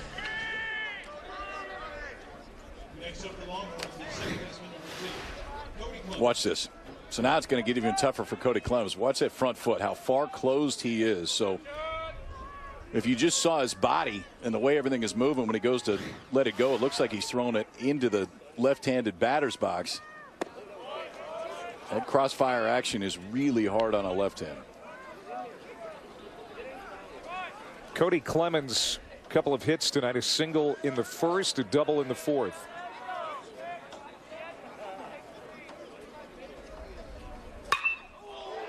Hit hard toward the corner. Carrying and gone. Cody Clemens with his 11th home run of the year. This dude is making him some money this year now, because those last two at bats. So you bat before this, Cody Clemens works an 11-pitch at bat, doubles down the right field line against a right-hander. Now this time against a left-hander that is not a comfortable at bat, because you have to convince yourself to keep that right shoulder in, stay in there against a ball that's coming from back behind you. He takes a fastball on the inside part of the plate and drives it out of the ballpark. That's big time right there. That deserves a bat flip. You go deep right there. Cody Clemens has shown you the ability to do everything. We talked earlier this year about how his splits are better. His numbers against left-handers have got considerably better, but that is back-to-back really impressive at bats. His numbers against lefties up 160 points over last year, and the first time he faces a lefty tonight, he rips him into the right field corner for his 11th home run of the year, which is tops in the Big 12. Zach Zuby at the plate now for Texas. A 3-for-3 night for Cody Clemens. He can play, man. 11 home runs now. That's tops in the league.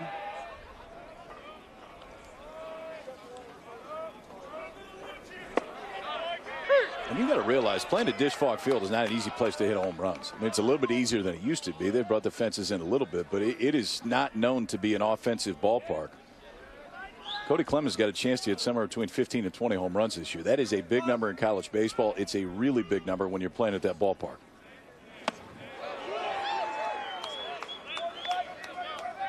What are the projections for Clemens when it comes to the Major League Draft? The same D1 rankings that came out that ranked the top 150 collegiate players. Cody Clemens is ranked 83rd. I think where he has made the biggest jump this year is what we just saw in power, consistency, and then he's shown scouts the ability to play second base. You get a left-handed second baseman who has the ability to hit for power. That's a pretty good draftable skill. Zubia strikes out looking, second strikeout of the inning for Prater. And clearly the bloodlines are only going to help.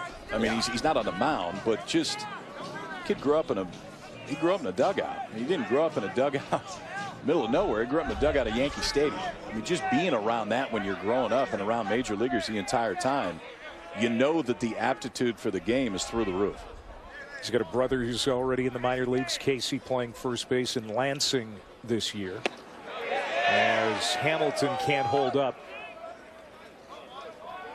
Hamilton has fouled out a couple of times. He's 0 for 2. There you see Cody Clemens, who has made this a 3-3 game. And I got to believe that Skip Johnson is thinking, you know, here we go again. We've built some leads here in this series, and holding on to him has been a problem. Levi Prater working for the second night in a row. He threw 30 pitches last night, inning and 2/3, gave up a run on 2 hits, struck out 3. He's going to strike a lot of guys out. He's going to strike a lot of left-handers out. And I'll tell you this, he's not going to give up too many home runs to left-handed hitters, ever. Like whether he's at this level or he goes on to playing professional baseball. Cody Clemens did something that isn't going to happen too often against this kid. 2 outs, the 1-2 to Hamilton. Struck him out. So Prater strikes out the side, but sandwiched in there is Cody Clemens with his 11th home run of the year to tie this game up. Texas has come back after falling behind 3-0. We're going to talk to Skip Johnson when we come back. Clemens, a no-doubter to the right field corner, all tied up here in Norman.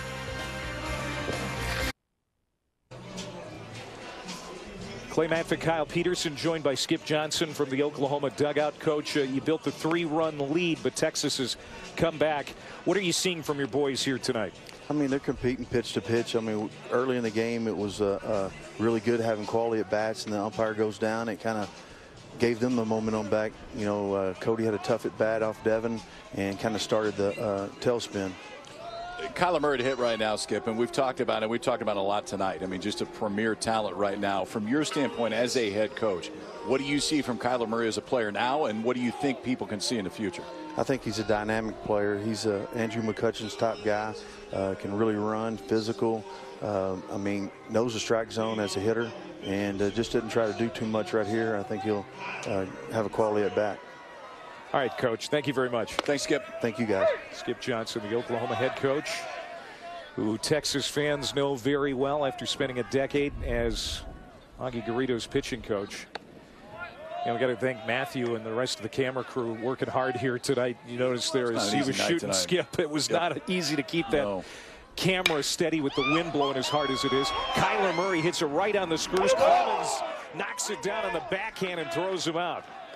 And Kyler Murray gets down the line quickly, so Clemens knew he did not have a ton of time. He recovers for the first out. Well, so he hits this ball so square. This ball looked like it was knuckling when it got out to Cody Clemens.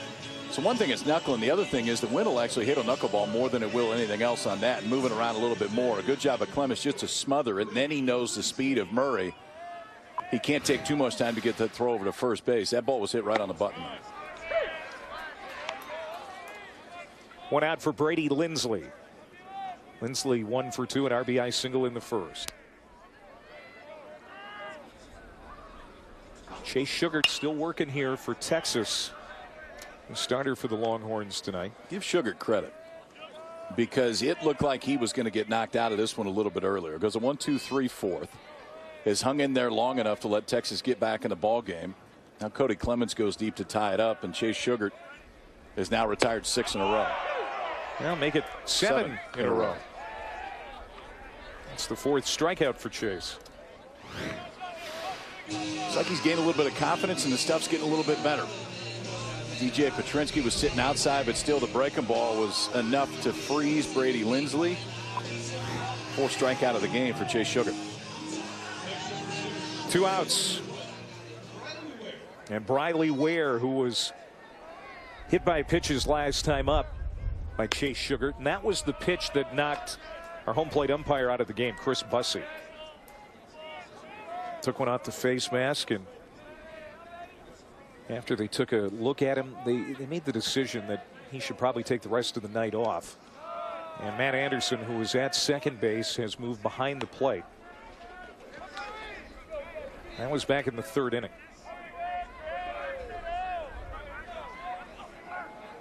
There's Mike Morris bundled up. He's the 3rd base umpire. Seth Buckminster working at first. Yeah, I haven't noticed anything different really in the strike zone since Anderson has moved behind the plate. Nope, not at all. 3-0 to Briley Ware.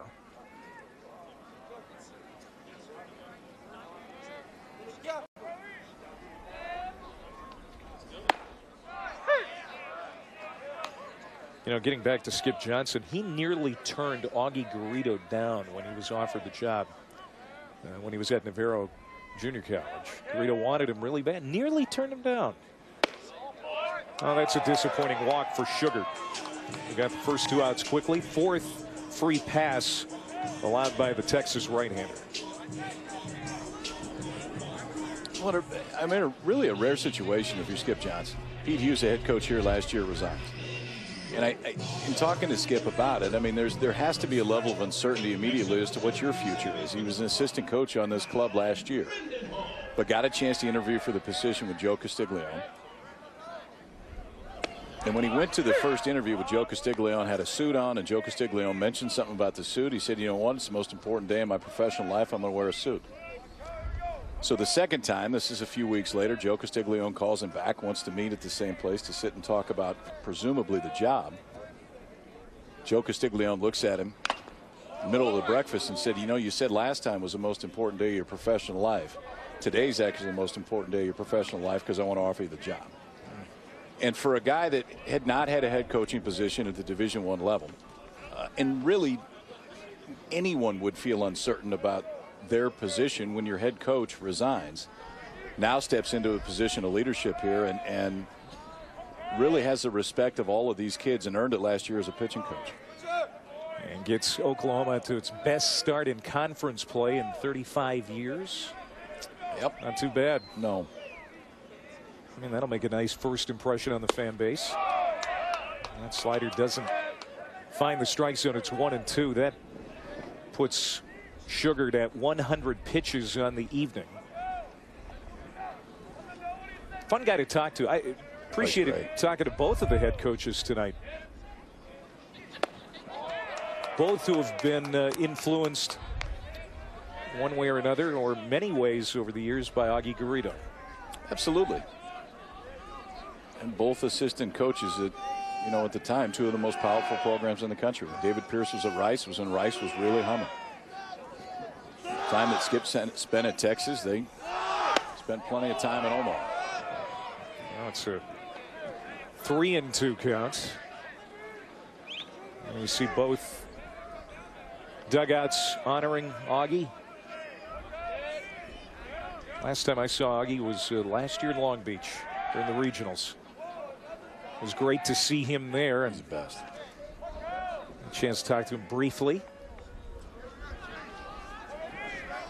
Dressed to the nines as he always was. If he was going to a game and he wasn't coaching, you knew where he was. Hit a ton to left, but there is a lot of wind tonight that's going to knock it down. Stays in the ballpark. Hibbler makes the catch with plenty of room to spare. We played 5. It's a tie game here in Norman, Oklahoma. Was. Come on. I'm going to turn that rhetorical. See Mel Kiper's projecting him to go 11th overall. Miami's in that slot. So maybe it's the Dolphins. Nice job, draft guru Clay Mather.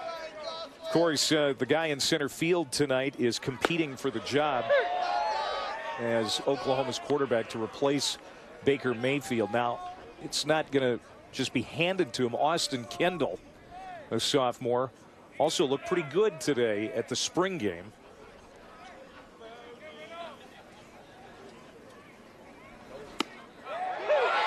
Ryan Reynolds goes down. That's the 4th strikeout in 5 batters faced for Levi Prater. I like this cat now. Freshman coming in. He's not wasting any time. Fastball's been 90-91. Threw a big slider to David Hamilton when he got ahead of him right there. But 4 of the 5 he's faced, he struck out. The only one he hasn't, Cody Clemens hit it beyond the 330 sign and right to tie this ball game.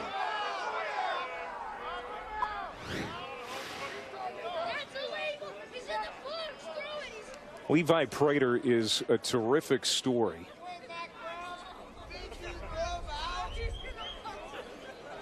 '24th appearance tonight, and now Matt Anderson has his notebook out. Did you pick up on that? Yeah, I think he had a short discussion with David Pierce. I think it was a warning about somebody arguing balls and strikes. I can tell you in that last one, there's nothing to argue. I mean, you don't know. It's hard from the side to see side to side. Sometimes ultimately you're going based on the reaction of a hitter. Petrinsky, a strikeout victim tonight. He's 1 for 2.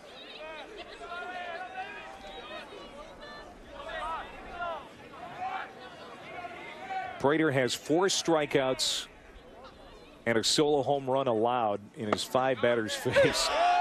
Well, watch location. So everything seems to be knees or below. The misses have been down there. One of the only misses was a ball that Cody Clemens hit out that just leaked out over the plate and was elevated enough that he could hit it out of the ballpark. Another big swing and a miss. 1-2. You hear people talk about deception and how some guys the fastball can look a little bit more than others because you can't pick it up. This is what deception looks like, to where it's hard to see the baseball because he hides it from back behind him, throws all the way across his body. And the reaction of hitters so often will tell you how well they're seeing it. Sometimes the gun doesn't tell you everything. He's throwing 90 miles an hour. The reaction of most of the hitters has made it look like that fastball's playing up. Now, when you look at him, there's nothing unusual about Levi Prater. If he were to take that glove off, you would notice that he has 7 fingers. He lost 3 fingers thumb and 2 fingers on that right hand during a lawnmower accident when he was a toddler. And that's another strikeout for Levi Prater. 5 since coming on to start the 5th. I mean, he's just pumping strikes. He's getting ahead of guys. But what I like, and you don't always see this out of a freshman. You don't always see it out of anybody. But just the aggressiveness and the confidence in the stuff that he has. He's not picking at corners. He's letting everything go with maximum effort. And it's clear that these Texas hitters, with the exception of Cody Clemens, are not picking it up. And a strike is into Duke Ellis. He was developing as a right-hander when he was a little boy. His parents admit that. He was using his right hand, and after the accident, had to learn to do everything with his left hand, and now he is a dominant pitcher. Absolutely. In the Big 12. It's really an amazing story how you're forced to overcome a situation, and he's having tremendous success for the Oklahoma Sooners. Big part of this bullpen, which has been the most dominant bullpen in the Big 12 this year. Ellis with that 2-run double for Texas in the 4th inning. Helped him get back in this ball game. That's going to be nub foul.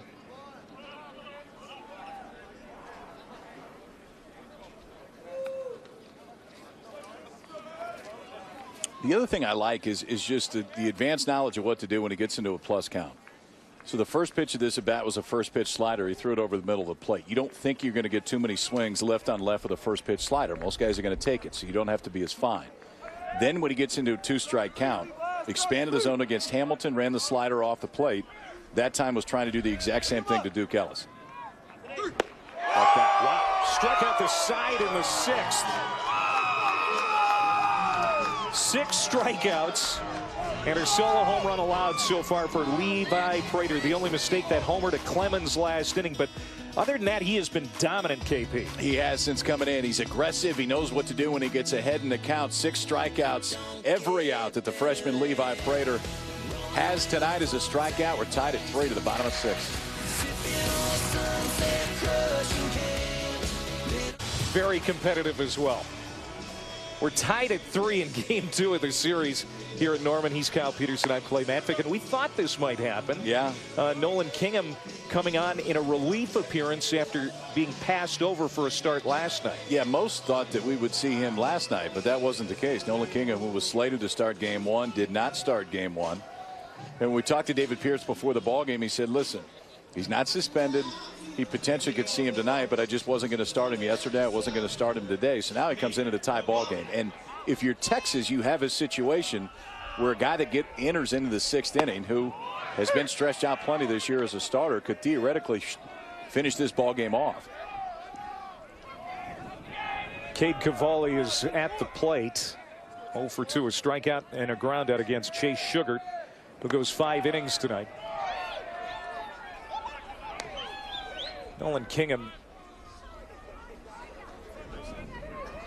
stands over to the third base side of the pitcher's rubber.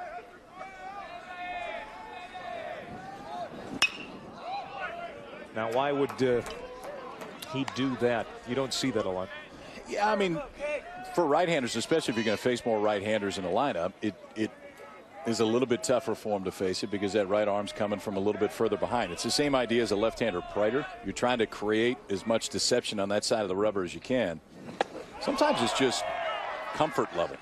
Guys are comfortable on one side or the other. You don't see too many to throw right in the middle of it, but a good start right there for Kingham, who's primarily used to coming in a starter's role. It's the 3rd time this year he's come in out of relief. That time goes to the slider when he gets in a plus count. It's his first strikeout since entering. The last 2 outings for Kingham have been underwhelming. Went just 2 innings against Kansas State in a start. And in his last outing against Baylor, gave up 4 runs, 7 hits, and lasted only 2 innings. So maybe something to prove for Nolan Kingham in an atypical role tonight. I think there absolutely is something to prove, and it's a few things. One is the last few starts haven't been great. Second is he got himself in a little trouble. And it's one thing to get back in the good graces of a coaching staff. It's another thing, honestly, to do it to your teammates.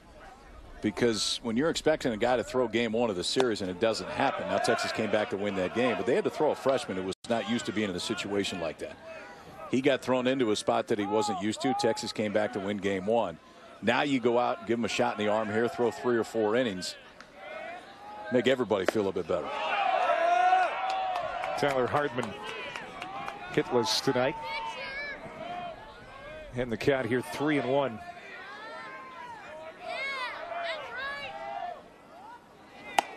Walked him. No, called strike. Boy, Hardman sold that as best he could, but the home plate umpire Matt Anderson calls him back. It's a full count. That's not the best idea, and this one looked like a strike the whole time. It's at the upper part of the zone, but it clearly was not too high. You don't want to be dropping your bat on that one. Kingham. It's Hardman to flip that one foul.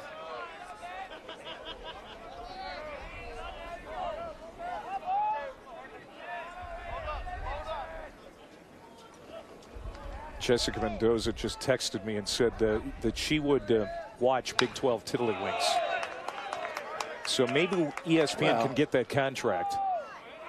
If it was Oklahoma, Texas, I think a lot more people would too. You're starting a revolution here again, Matvick. I'm impressed. I don't even know what Tiddlywinks is. Most people don't. It's because I'm older. You do. That's foul. Name dropper. I'm going to drop another name here, Chris Burke. I want to say congratulations to Chris and wife Sarah, our buddy Chris. And his lovely bride. They had their 5th child, Connor Joseph, born this past week. And the 4th boy in that family. Hit hard left side. Deep short. Hamilton, a rare mistake. Just his 3rd error on the year, and Oklahoma has the go-ahead runner aboard here in the 6th inning. Yeah, you won't see that very often. Hamilton gets over in plenty of time, breaks down. It looks like his head peeked up just a little bit, maybe to see exactly where the runner was. He also really stopped. He didn't continue moving through this ball at all, and we saw Hamilton make a great play to the backhand side earlier today, set that right foot to make the throw. This time, though, just can't get it in the web of that glove, and Nolan Kingham has to deal with his first base runner. Jess will be on the call tomorrow night. A-Rod, Matt Vasgersian, Buster Olney for winner take all in that series between the Astros and the Rangers. And maybe Patrick Reed will show up. I hope with his jacket. Back to the top of the order, Cade Harris on twice tonight via the walk. And grounded out his last time up. Oklahoma hasn't scored since the 1st inning when they struck for 3 against Sugar. Now Nolan Kingham on the mound for Texas. Heard David Pierce earlier today say Texas fielded 990 in conference games this year. That's a big time number, but 2 errors already tonight for Texas.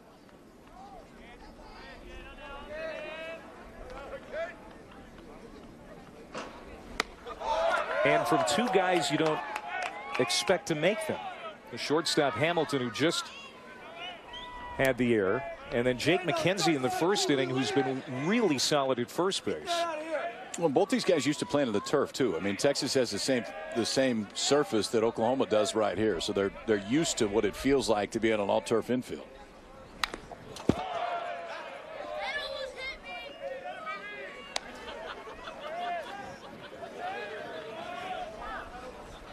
Cade Harris trying to bring turtlenecks back into fashion. Yeah, you seem like a guy that could bring a lot of things back into fashion too. When I look at you, the first thing I think is fashion.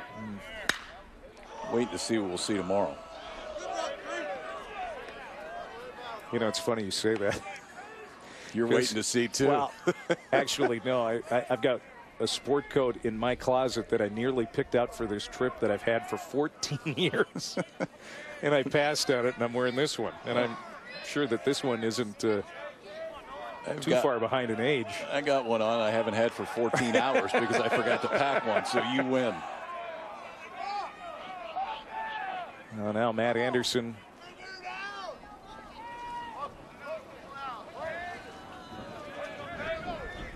has his say, settles back in behind the catcher. This is lifted into foul ground. And the wind is not going to bring that one back into play for Petrinsky. We have seen the wind definitely be a factor here tonight in Norman. The ball nearly got into the cheese nachos.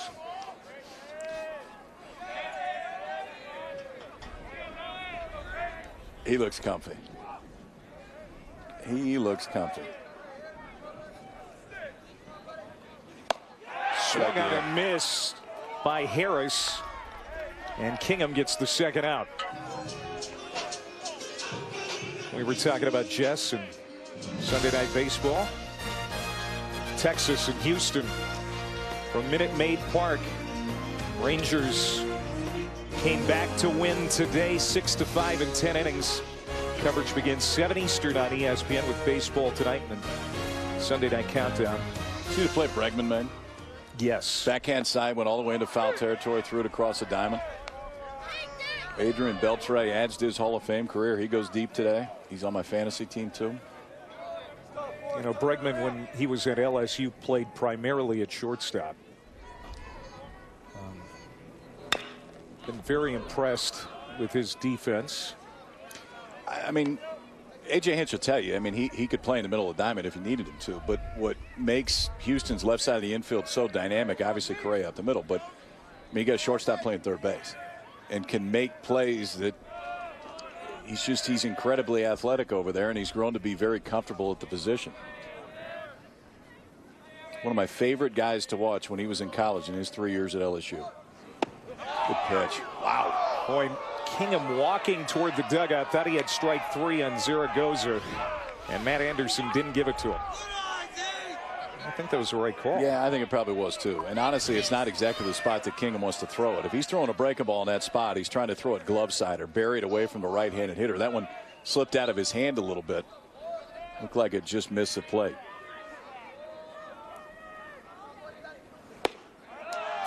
And missed off the plate that time too. 2-2.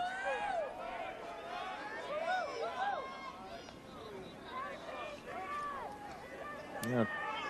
Kingham gave up the walk to Ware last inning.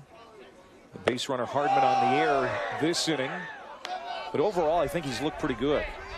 Yeah. No, I agree. Let's see, now we're going to get a pinch runner. It's Blake Brewster. You don't see this too often at all. 3-2 count in the 6th inning. You get a pinch runner. 3-2 count, 2 outs. You know the runner's going to be moving. We're just playing a hunch here. See if you get a ball in the gap. Runner moving on first base with a pinch runner. Zaragoza had that hit and run single in the 2nd inning. His only hit tonight. Puts this one in foul ground.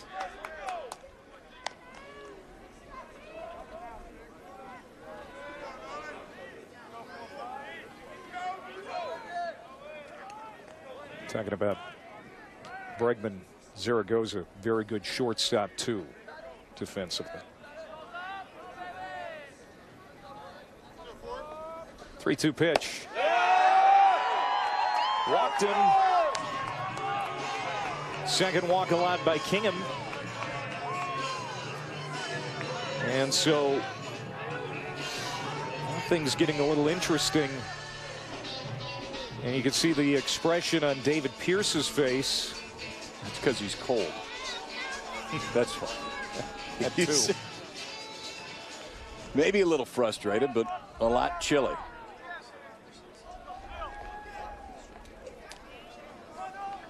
Next up for the Sooners, the right fielder number 1, Steelwalker. 373 with runners in scoring position.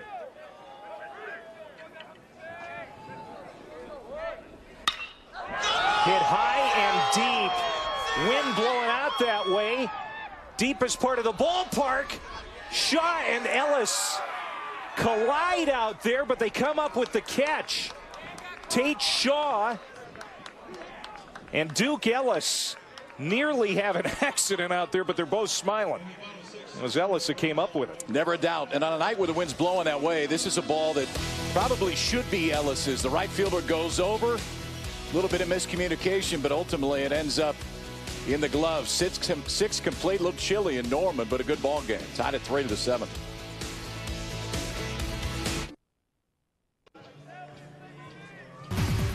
Introducing ESPN Plus, your home for more sports, more schools, more conferences, more ESPN.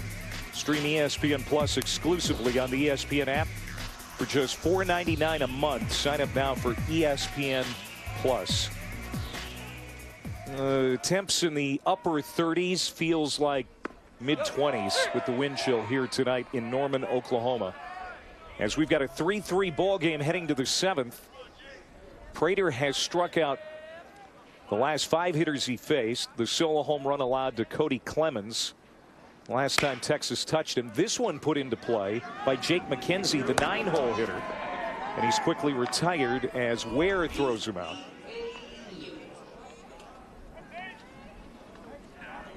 Again, it's not so much the temp, it's the wind, and that helps. You know, you get a wind screen in front of you. Bundled in blankets tonight. It was such a different story yesterday. There were people in shorts and T-shirts at the ball game last night. It was a beautiful Friday night. A little windy. It's a pretty good night to have a fully enclosed booth. No doubt about it. Back to the top of the order for Texas. One out. Tate Shaw at the plate. And he strokes this one toward the power alley.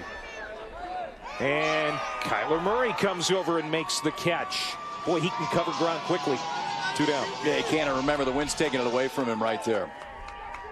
So the ball's not hit as high as the ball that we saw in the last inning that hung up a little bit more for the Texas outfielders. This time Murray goes over, and you can tell a little bit unsure at the end as to whether Steele Walker's going to be there. At the end, Walker peels off. Murray makes the play, and it's 2 quick outs here in the 7th inning for the freshman Levi Prater.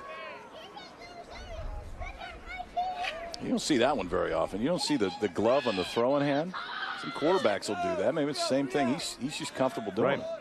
He's also smart because it's freezing. I was going to say, I think on a night like tonight, you'll do just about anything to stay warm, even if it means wearing gloves on your throwing hand.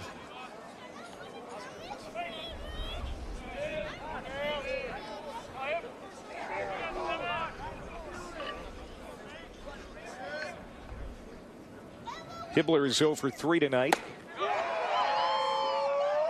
Let's go back to that last foul tip. Freddie Lindsley's getting a little touch-up paint. Something went flying right off the front of that mask on that foul ball just after that. Feels like we've seen this about every at-bat. Look at this. That's not the first time that mask has been nicked up. 0-2 count again for the freshman Prater, who wastes a fastball right there. I've been really impressed by this kid.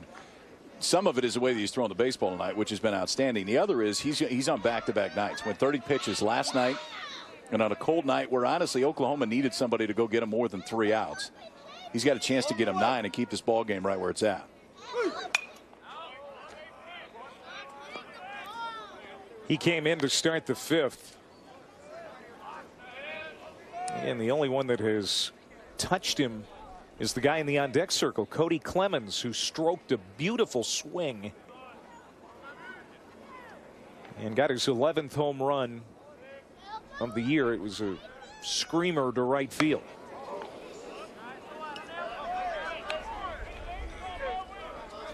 Leading the Big 12 in home runs now.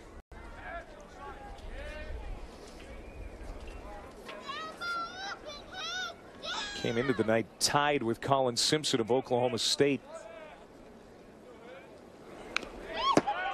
Now he's got 11 to lead everybody.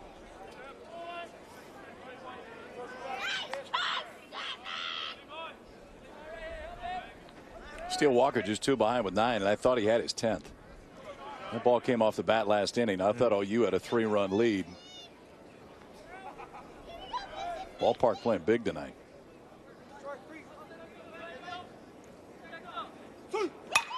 Hibbler down the line, and the wind is going to push this one foul easily. Hibbler a fly out in the 1st, a strikeout in the 3rd, and a strikeout in the 5th. But Texas got behind early in this ball game.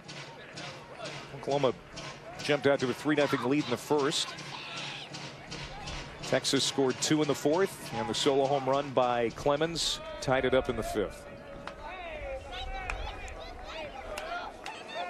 Prater to Hibbler, pitch number 8, ground ball. Zaragoza gobbles it up. Throws it quickly across the diamond. And it's a 1-2-3 inning for Prater. We're going to see Kyler Murray lead it off for the Sooners, the quarterback and center fielder, coming up when we come back.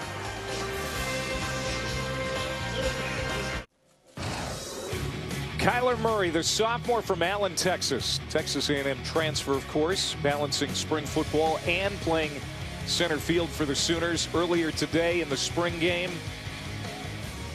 11 completions on 21 attempts. It was pretty vanilla for Lincoln Riley's offense. And they didn't tackle Murray, of course. He carried it 9 times, 35 yards rushing, but that's hard to gauge because, again, it wasn't tackle football when it came to the quarterbacks. But still, he looked pretty good out there this morning. He turns away from that one. Our buddy Dusty Dvorak is going to join us on the broadcast tomorrow. He called the spring game. Watch him run. Today. Watch him run. Hamilton, good arm. Boy, that's a great contest. One of the best shortstops in the Big 12 against one of the faster guys in the Big 12. And the win goes to Hamilton. Well, and here's one where you have to see the arm of Hamilton because he didn't handle it great the first time. And he knows exactly who's running right here. It's a high hopper. Hamilton waits to get the second hop, but has to take the second step because it didn't quite get into his glove. Then he does have to let it loose. If he fields it cleanly the first time, he's got a little bit of time. That time had to air it out, and he just got Murray by about a spike at first base. And now Lindsley. Boy, he hits that hard to right field base hit. We'll put him on the clock. Let's put him on the clock. Go full speed.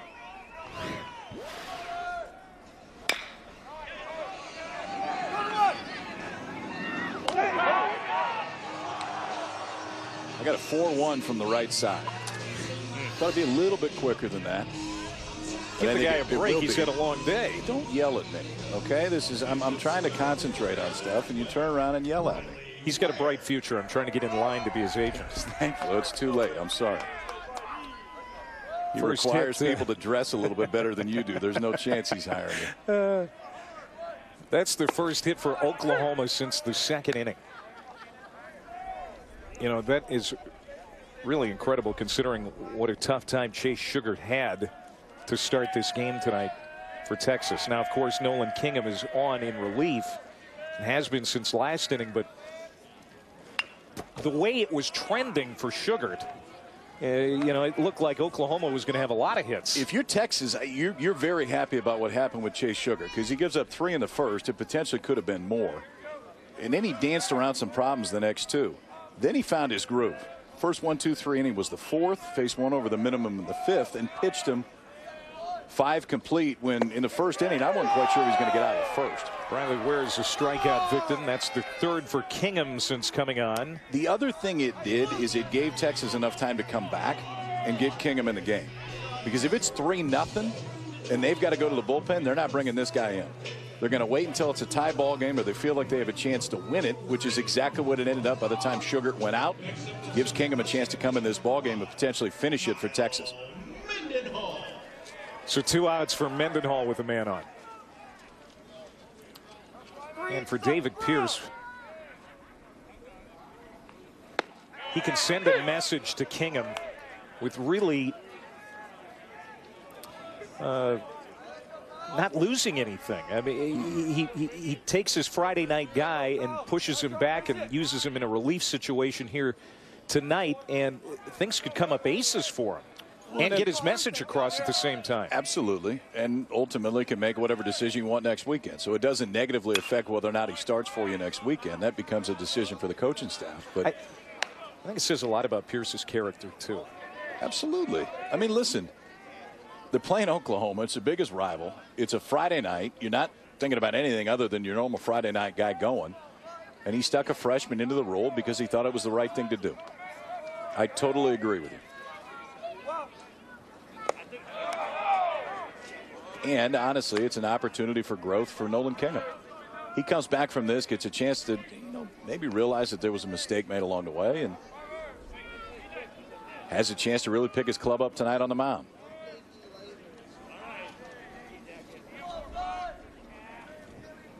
One-two to Mendenhall. Flip foul. We'll be back here tomorrow, 2 Eastern Time, ESPN2. Sophomore right-hander Blair Henley will go for Texas. Sophomore right-hander Nathan Wiles will go for Oklahoma.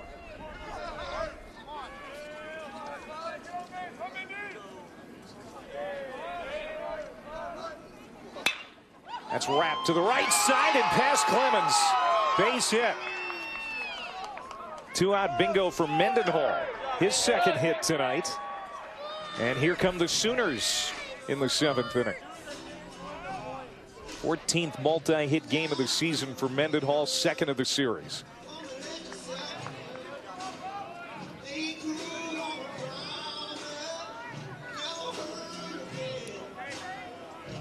And we're going to get a visit to the mound.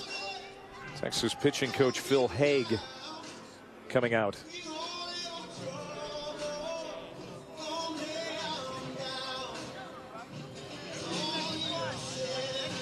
Oklahoma, you just saw with runners in scoring position, 3 for 12 tonight.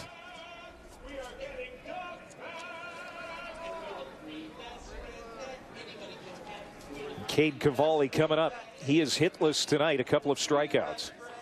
Cade Cavalli, a kid Oklahoma's pretty excited about. Two-way player right now offensively in the lineup tonight. He's been on the mound this year, has a few starts, and the pitching numbers, well, they're not great. 8.71 ERA. He struck out 14 in 10 1/3, but just a freshman and a big one. 6'4", 225, and they're not sure whether ultimately it's going to be better at the plate or better on the mound, but they're excited about the potential for both for this young kid.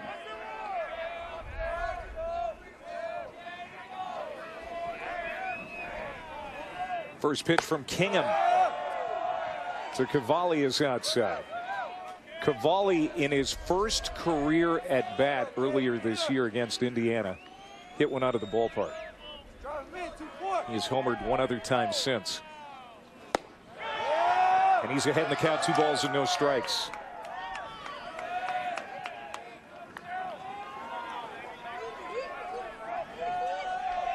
A 1-out single by Lindsley. He's at second.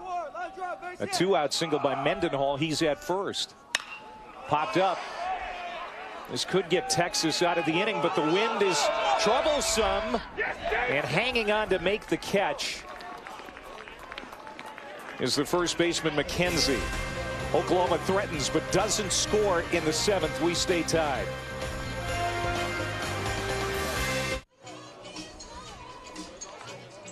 We move to the 8th here in Norman, Oklahoma. Clay Mathick, Kyle Peterson, and her great crew. Here's Cody Clemens coming to the plate to lead off the Texas 8th. He's the reason we're tied. His solo homer came in the 5th off of Levi Prater, who's still in the game for Oklahoma. Yeah, off of this guy, and it's the only hit that Levi Prater has given up. Left on left. 11th home run of the year for Cody Clemens down the right field line. It was as impressive back-to-back at-bats as I think I've seen this entire season. The at-bat previous to that was an 11-pitch double down the right field line. Then he hooks a home run into the right field corner to tie this ball game up.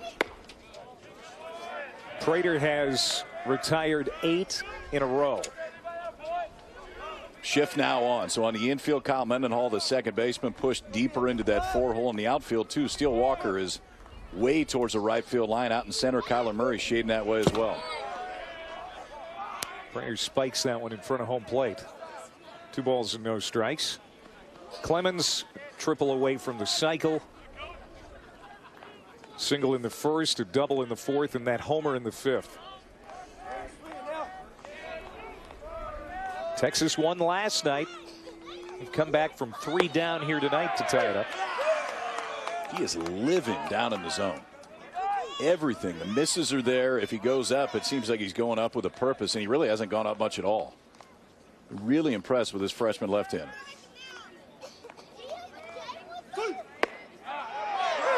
Catches the outside corner to even it up at 2. He's got a very professional approach, a very enhanced look. He doesn't look like a rookie. Well, the other thing too is the mechanics are a little bit unconventional. I used to throw away across my body. It's not the easiest thing to do consistently, but he does it very consistently. So if you can do that and do something that's unorthodox and hitters aren't used to seeing, but yet you can still repeat it, something that gives him the ability to have the success that he has so far tonight. I mean, he's gone 3 innings, giving up just the 1 hit. Only other ball that was hit hard was a ball that Tate Shaw hit out to center field. Took something off that pitch, wrapped to the right, base hit past Mendenhall's glove. And Cody Clemens has a 4-for-4 night. Leadoff man on in the Texas A. If there are scouts here tonight, and there's plenty of them because I saw him before the game, the at-bats that he has had, the 11-pitch at-bat was a beautiful at-bat because he waited, he got something he can handle, hit it down the right field line. But the home run left on left, and then this one to stay in there against a slider, and it was over the plate, but still had to keep the front shoulder in and stay in against an arm angle that is not easy to do from the left side. Those are, I mean, it's an impressive night for Cody Clemens. It's been an impressive weekend, but the last 3 at-bats have been outstanding. 4 stolen bases on the year. And that 4th hit ties a career high for Cody Clemens. And you were talking about it at the top of the broadcast. On colder nights, it's supposed to be advantage pitcher, but Cody Clemens says no to that. He has had a terrific night, a career high type night tonight at the plate. He's locked in and comfortable in a setting that not a lot of people are. Facing a left-hander with the arm angle and the action that Prater has, not a lot of left-handers will stay in there, especially against a slider like he did right there. Hit it with enough authority to reach first base. That's why he's been standing there 4 times tonight. He hit 170 against left-handed pitching last year. This is hit a ton by Zubia. Goodbye home run. A 2-run blast for Zach Zubia. And Texas takes its first lead tonight.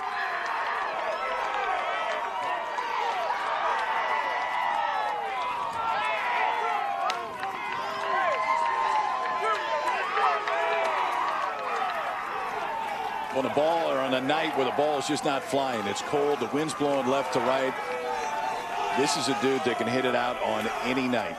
Zubia, who homered last night, does it again right here. It's the 8th home run of the year for the freshman, and he knew right when it came off the bat. So did that Texas dugout. Down 3-0 in the first inning. Texas fought all the way back to take the lead just like they did yesterday. A solo run in the 7th, the 8th, 3 in the 9th led to a Texas win. Tonight a 2 spot in the 8th gives them their first lead.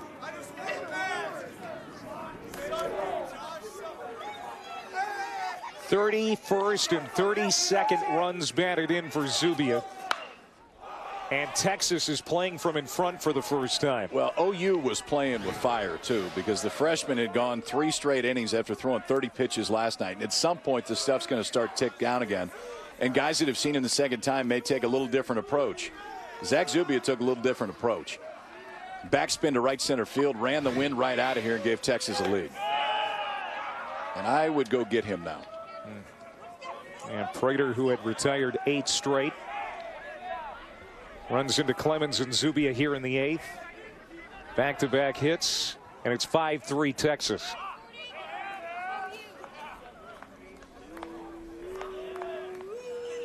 Zubia, the newcomer of the week in the Big 12 last week. He's making a bid to do it again this week.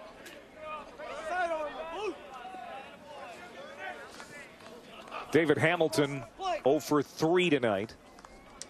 He's fouled out a couple times, so now Brady Lindsley is going to walk out to the mound. Skip Johnson headed there, the Oklahoma head coach. And Levi Prater was rolling. But the meat of the Texas order slaps him for 2 runs here in the 8th inning.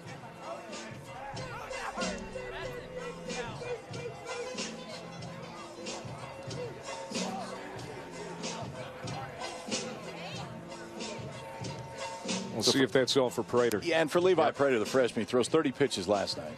You bring him back tonight, and he goes 49 tonight. I think it's. I mean, he was really good for the first 3 innings, but it's expected that at some point the stuff's going to start to tick down. Texas has now seen him back-to-back nights and multiple at-bats. But it was Zach Zubia who ultimately had the big blow here. Cody Clemens solo home run earlier in this ball game tied it up for Texas. He leads off the inning with a single, and this guy gives Texas a lead. Fastball driven out to right center on a night to where that's the only spot the ball's going to fly. Backspin over the 385 sign. The freshman knew it about halfway down to the first base line, and the Longhorns trying to win the first two of this series. They led it 5-3 in the eighth.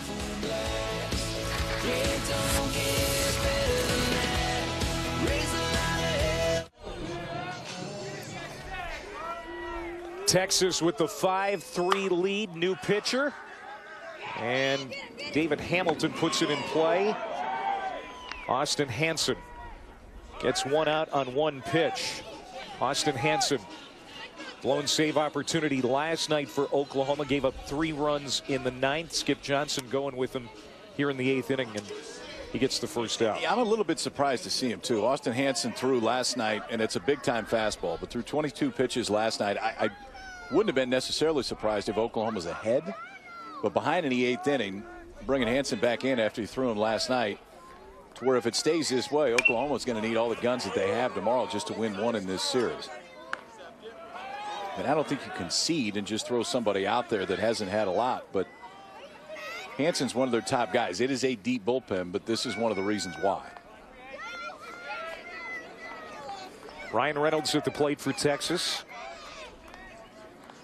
Cody Clemens led off the eighth with a single and then a 2-run homer by Zubia, giving Texas its first lead tonight. Reynolds 1 for 2. His double coming back in the second inning. Texas now with 8 hits.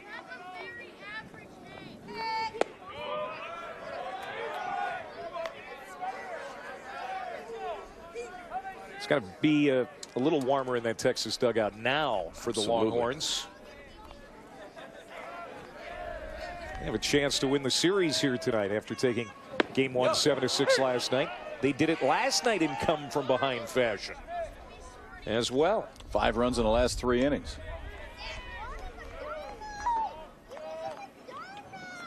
And Texas with a win tonight would move into first place in the Big 12. Hit to right center, and that's going to slice back into the glove of Steele Walker, whose hat seems to always come off. And if I had hair like that, I would make sure my hat fell off too. I wouldn't even wear it. If I had, I would not even wear a hat if I had hair like that. I wouldn't. I don't even put it back on. I would just put it right on the ground and then pick it up after the inning and run in. You know who would appreciate hair like that? Burns. He would. Miss Burns. You haven't seen him in a while. Too busy running 100-mile races. Just like you. You and Burnsy got the same training. I haven't run 100 miles in my life. So Austin Hansen, it's the first 2 outs after coming out of the bullpen. Now Petrinsky up there for Texas.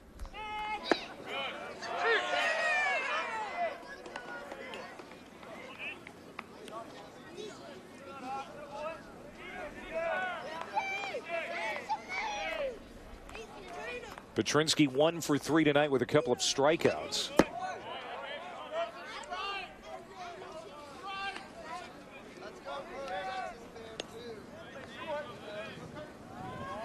The win last night for Texas, speaking of comebacks, was their first comeback victory of the season after the 6th inning. They could do it 2 nights in a row.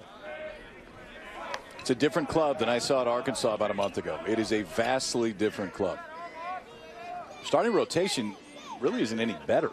I mean, that component has not been great for Texas. Confidence is a lot different. And offensively, they're a different club. Zach Zubia is starting to come into his own. Clemens has been an all-everything second baseman. Bullpen's starting to find their roles, and they're starting to win some ball games, and it looks pretty good for them tonight so far. Austin Hansen, it's 3 straight outs to get Oklahoma out of the 8th inning. But damage done. Single by Clemens, homer by Zubia. And when we come back, we will go in detail about Steele Walker's hair. first rounds. Nice job. You can work Google. I'm impressed. Hoping my Timberwolves have a good showing after just getting in. Texas leads at 5-3 as we go to the bottom of the 8th. Blake Brewster will hit for Oklahoma as they are down 2 now. Nolan Kingham came on in relief of Chase Sugart. He continues to pitch.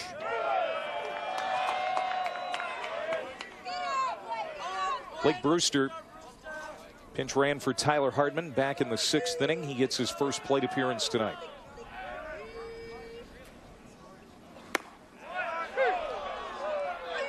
Oklahoma State came into the day in 2nd place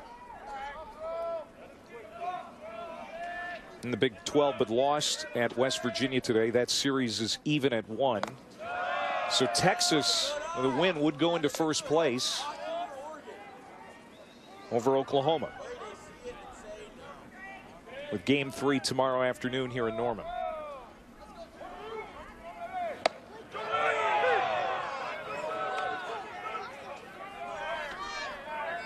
Texas Tech, as you talked about, KP, put up 21 on Friday, 26 today over Kansas State. They were in 4th place entering play today, but that might be the most dangerous team, certainly the hottest in the league when it comes to swinging the bats. Yeah. Count Especially if you're playing in Lubbock. Oh, man. Grant Little has 13 RBIs this weekend. They played 2 games. 9 yesterday, had 4 more today. Kingham comes home and called strike 3. 4th strikeout for Kingham. 1 down here in the Oklahoma 8th. Now outs at a premium for the Sooners as you look at the standings. Oklahoma got out to that 8-0 start in league play, but now in jeopardy of losing their 3rd straight conference game. Yeah, lost the 3rd game of the series at TCU. Come from behind win last night for Texas to win the opener here 7-6. And again, OU will go to Texas Tech next weekend. Both of these teams still have to go through Lubbock. Cade Harris hitting for the 5th time tonight. 0 for 2 with a couple of walks. You know, you see TCU back over 500 now in Big 12 play. And won the first 2 games at Kansas. Is TCU coming around now? Is that a team that you think can make a charge and be a contender here in this league yet? Without a doubt, yeah. I mean, you just get the feeling that it's a matter of time before really the rotation for TCU gets to going. Sean Weimer stepped into that starting rotation this year. His stuff projected great to be a starter, just has been inconsistent so far, but I think it's absolutely in there. Nick Lodolo is going to be a top pick in the draft next year. Jared Janczak missed a turn last weekend. I did not see if he's pitched yet this weekend, but the starting rotation gets going like they can. Yeah, TCU's right back in the middle of it, and obviously they've had a great start to the weekend this weekend against KU. TCU's been to Omaha 4 straight years. Absolutely, yeah. Unbelievable. Yes. What Jim Schleisnagel has done with that program.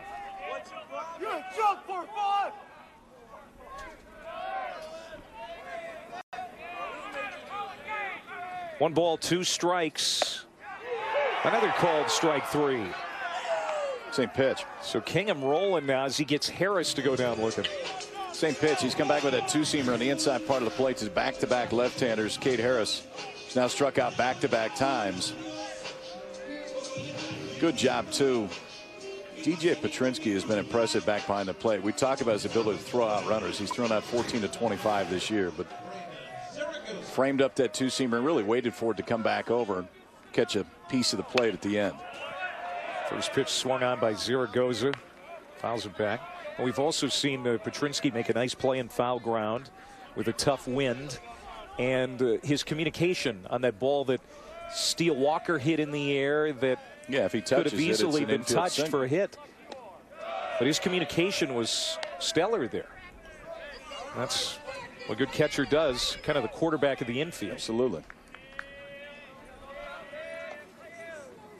Zaragoza down the line in right field. Coming over is Duke Ellis. He'll make the catch. And it's a 1-2-3 inning for Nolan Kingham, who has done a terrific job in relief tonight. Normally the Friday night guy. And Texas will have the lead going into the 9th. We know that. It's 5-3.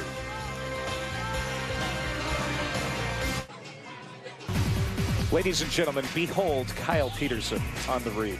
Introducing ESPN Plus, your home for more sports, more schools, more conferences. Clay, more ESPN. Stream ESPN Plus exclusively on the ESPN app. Just $4.99 a month. Sign up now for ESPN Plus. Can never have. I already have. ESPN. You have. Good.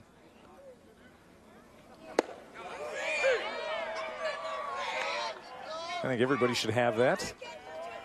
That's good for morale at the company. It's good follow-up marketing there. Well, Texas leads at 5-3. We move to the 9th. The Longhorns would like some insurance against the Sooners here. Game 2. Texas won last night, scored 3 in the 9th to win it. Oklahoma had a 3-0 lead out of the gate tonight. And they have seen that vanish. And then some. They're down 2. You know, the home runs tonight obviously big for Texas. A solo home run for Clemens that tied it up. The 2-run home run for Zubia that gave him the lead. This guy's at bat should not be forgotten, because that double down the left field line that scored the first 2 runs for Texas got him on the board, changed the feeling of this entire ball game.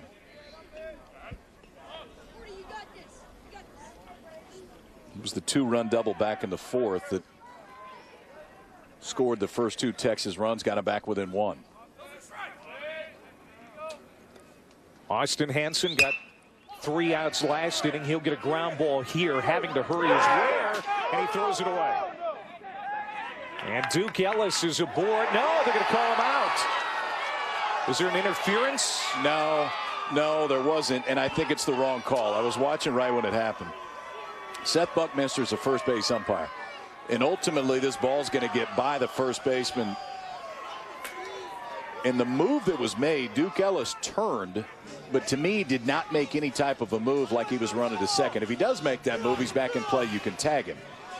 But Cavalli kind of gives up on it. There's no chance to make the play. But watch, he turns, but he didn't make a move towards second base.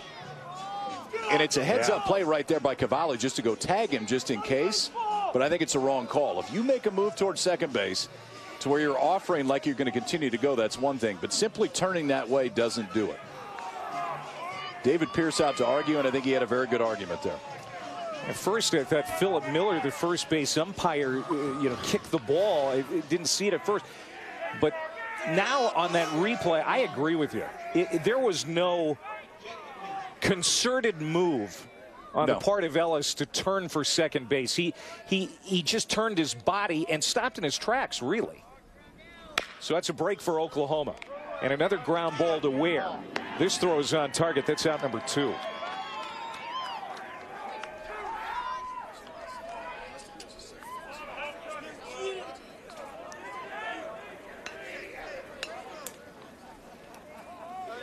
So 2 outs, and they'll bring up Tate Shaw. Ellis talking about it with his teammates down there in the Texas dugout.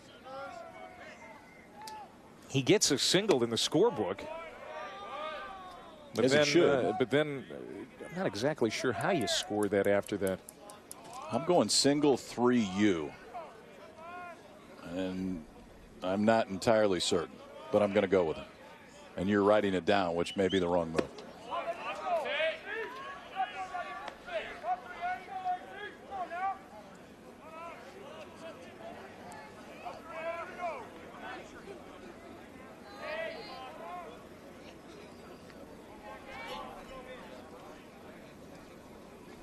Shaw doesn't have a hit tonight.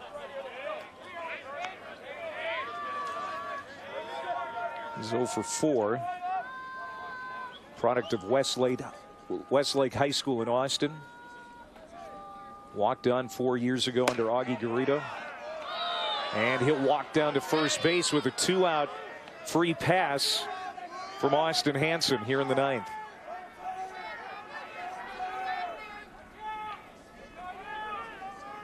Boy, if Texas could plate him, that would be huge. Because looking ahead to the Oklahoma 9th inning, they've got Walker, Murray, and Lindsley. 3, 4, and 5 due up. And I would think they would still be facing Nolan Kingham. Ground ball again to Ware. So he makes all 3 outs in the 9th. Steele Walker and his 9 home runs leads it off for the Sooners. Do they have a comeback in them? They're down 2.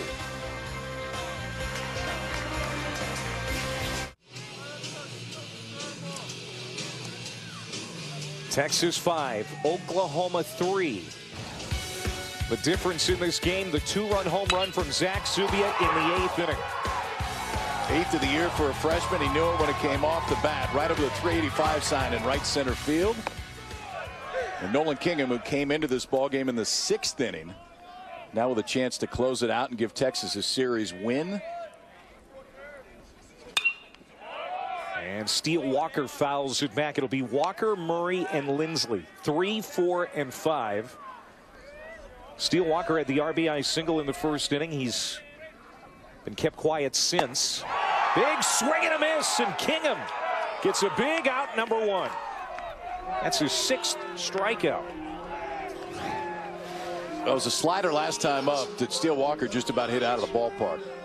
They didn't mess around with the slider this time. Gets in an 0-2 count, runs that 2-seam fastball out away. Walker swings and misses. Nolan Kingham's been extremely impressive since coming out of the bullpen for Texas. And he did that in the 6th. Kyler Murray retired the one time he faced Kingham, a ground out to short. That's a 1-1 count. Yeah, Kingham seems to have gotten better as his night has progressed. Again, an atypical night, usually a starter on Friday nights. He was passed over last night by head coach David Pierce because of an academic attendance issue.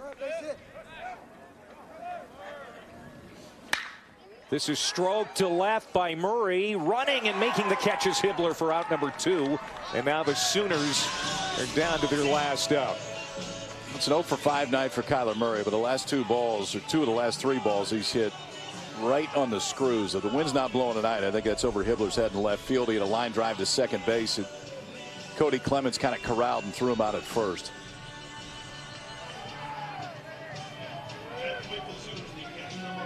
Tomorrow, 2 Eastern on ESPN2, game 3 of this series.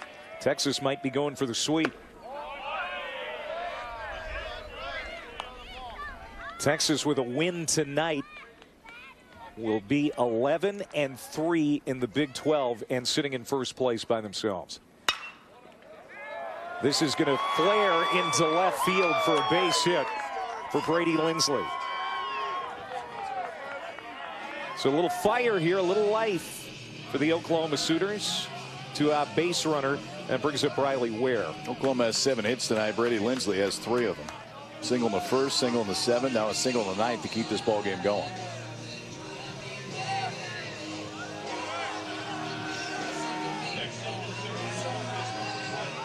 Riley Ware representing the tying run. 0 for 2 tonight. Big swing. Ware no home runs on the year. Last night Oklahoma left 11 base runners on. Tonight they've left 11 on base.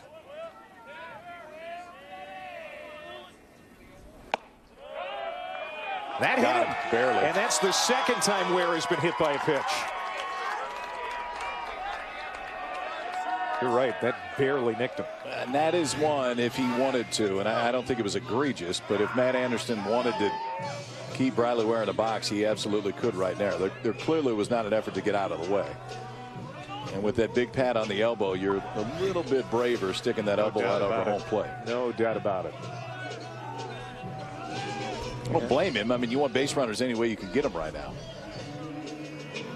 And Skip Johnson is going to bring out a pinch runner for Riley Ware.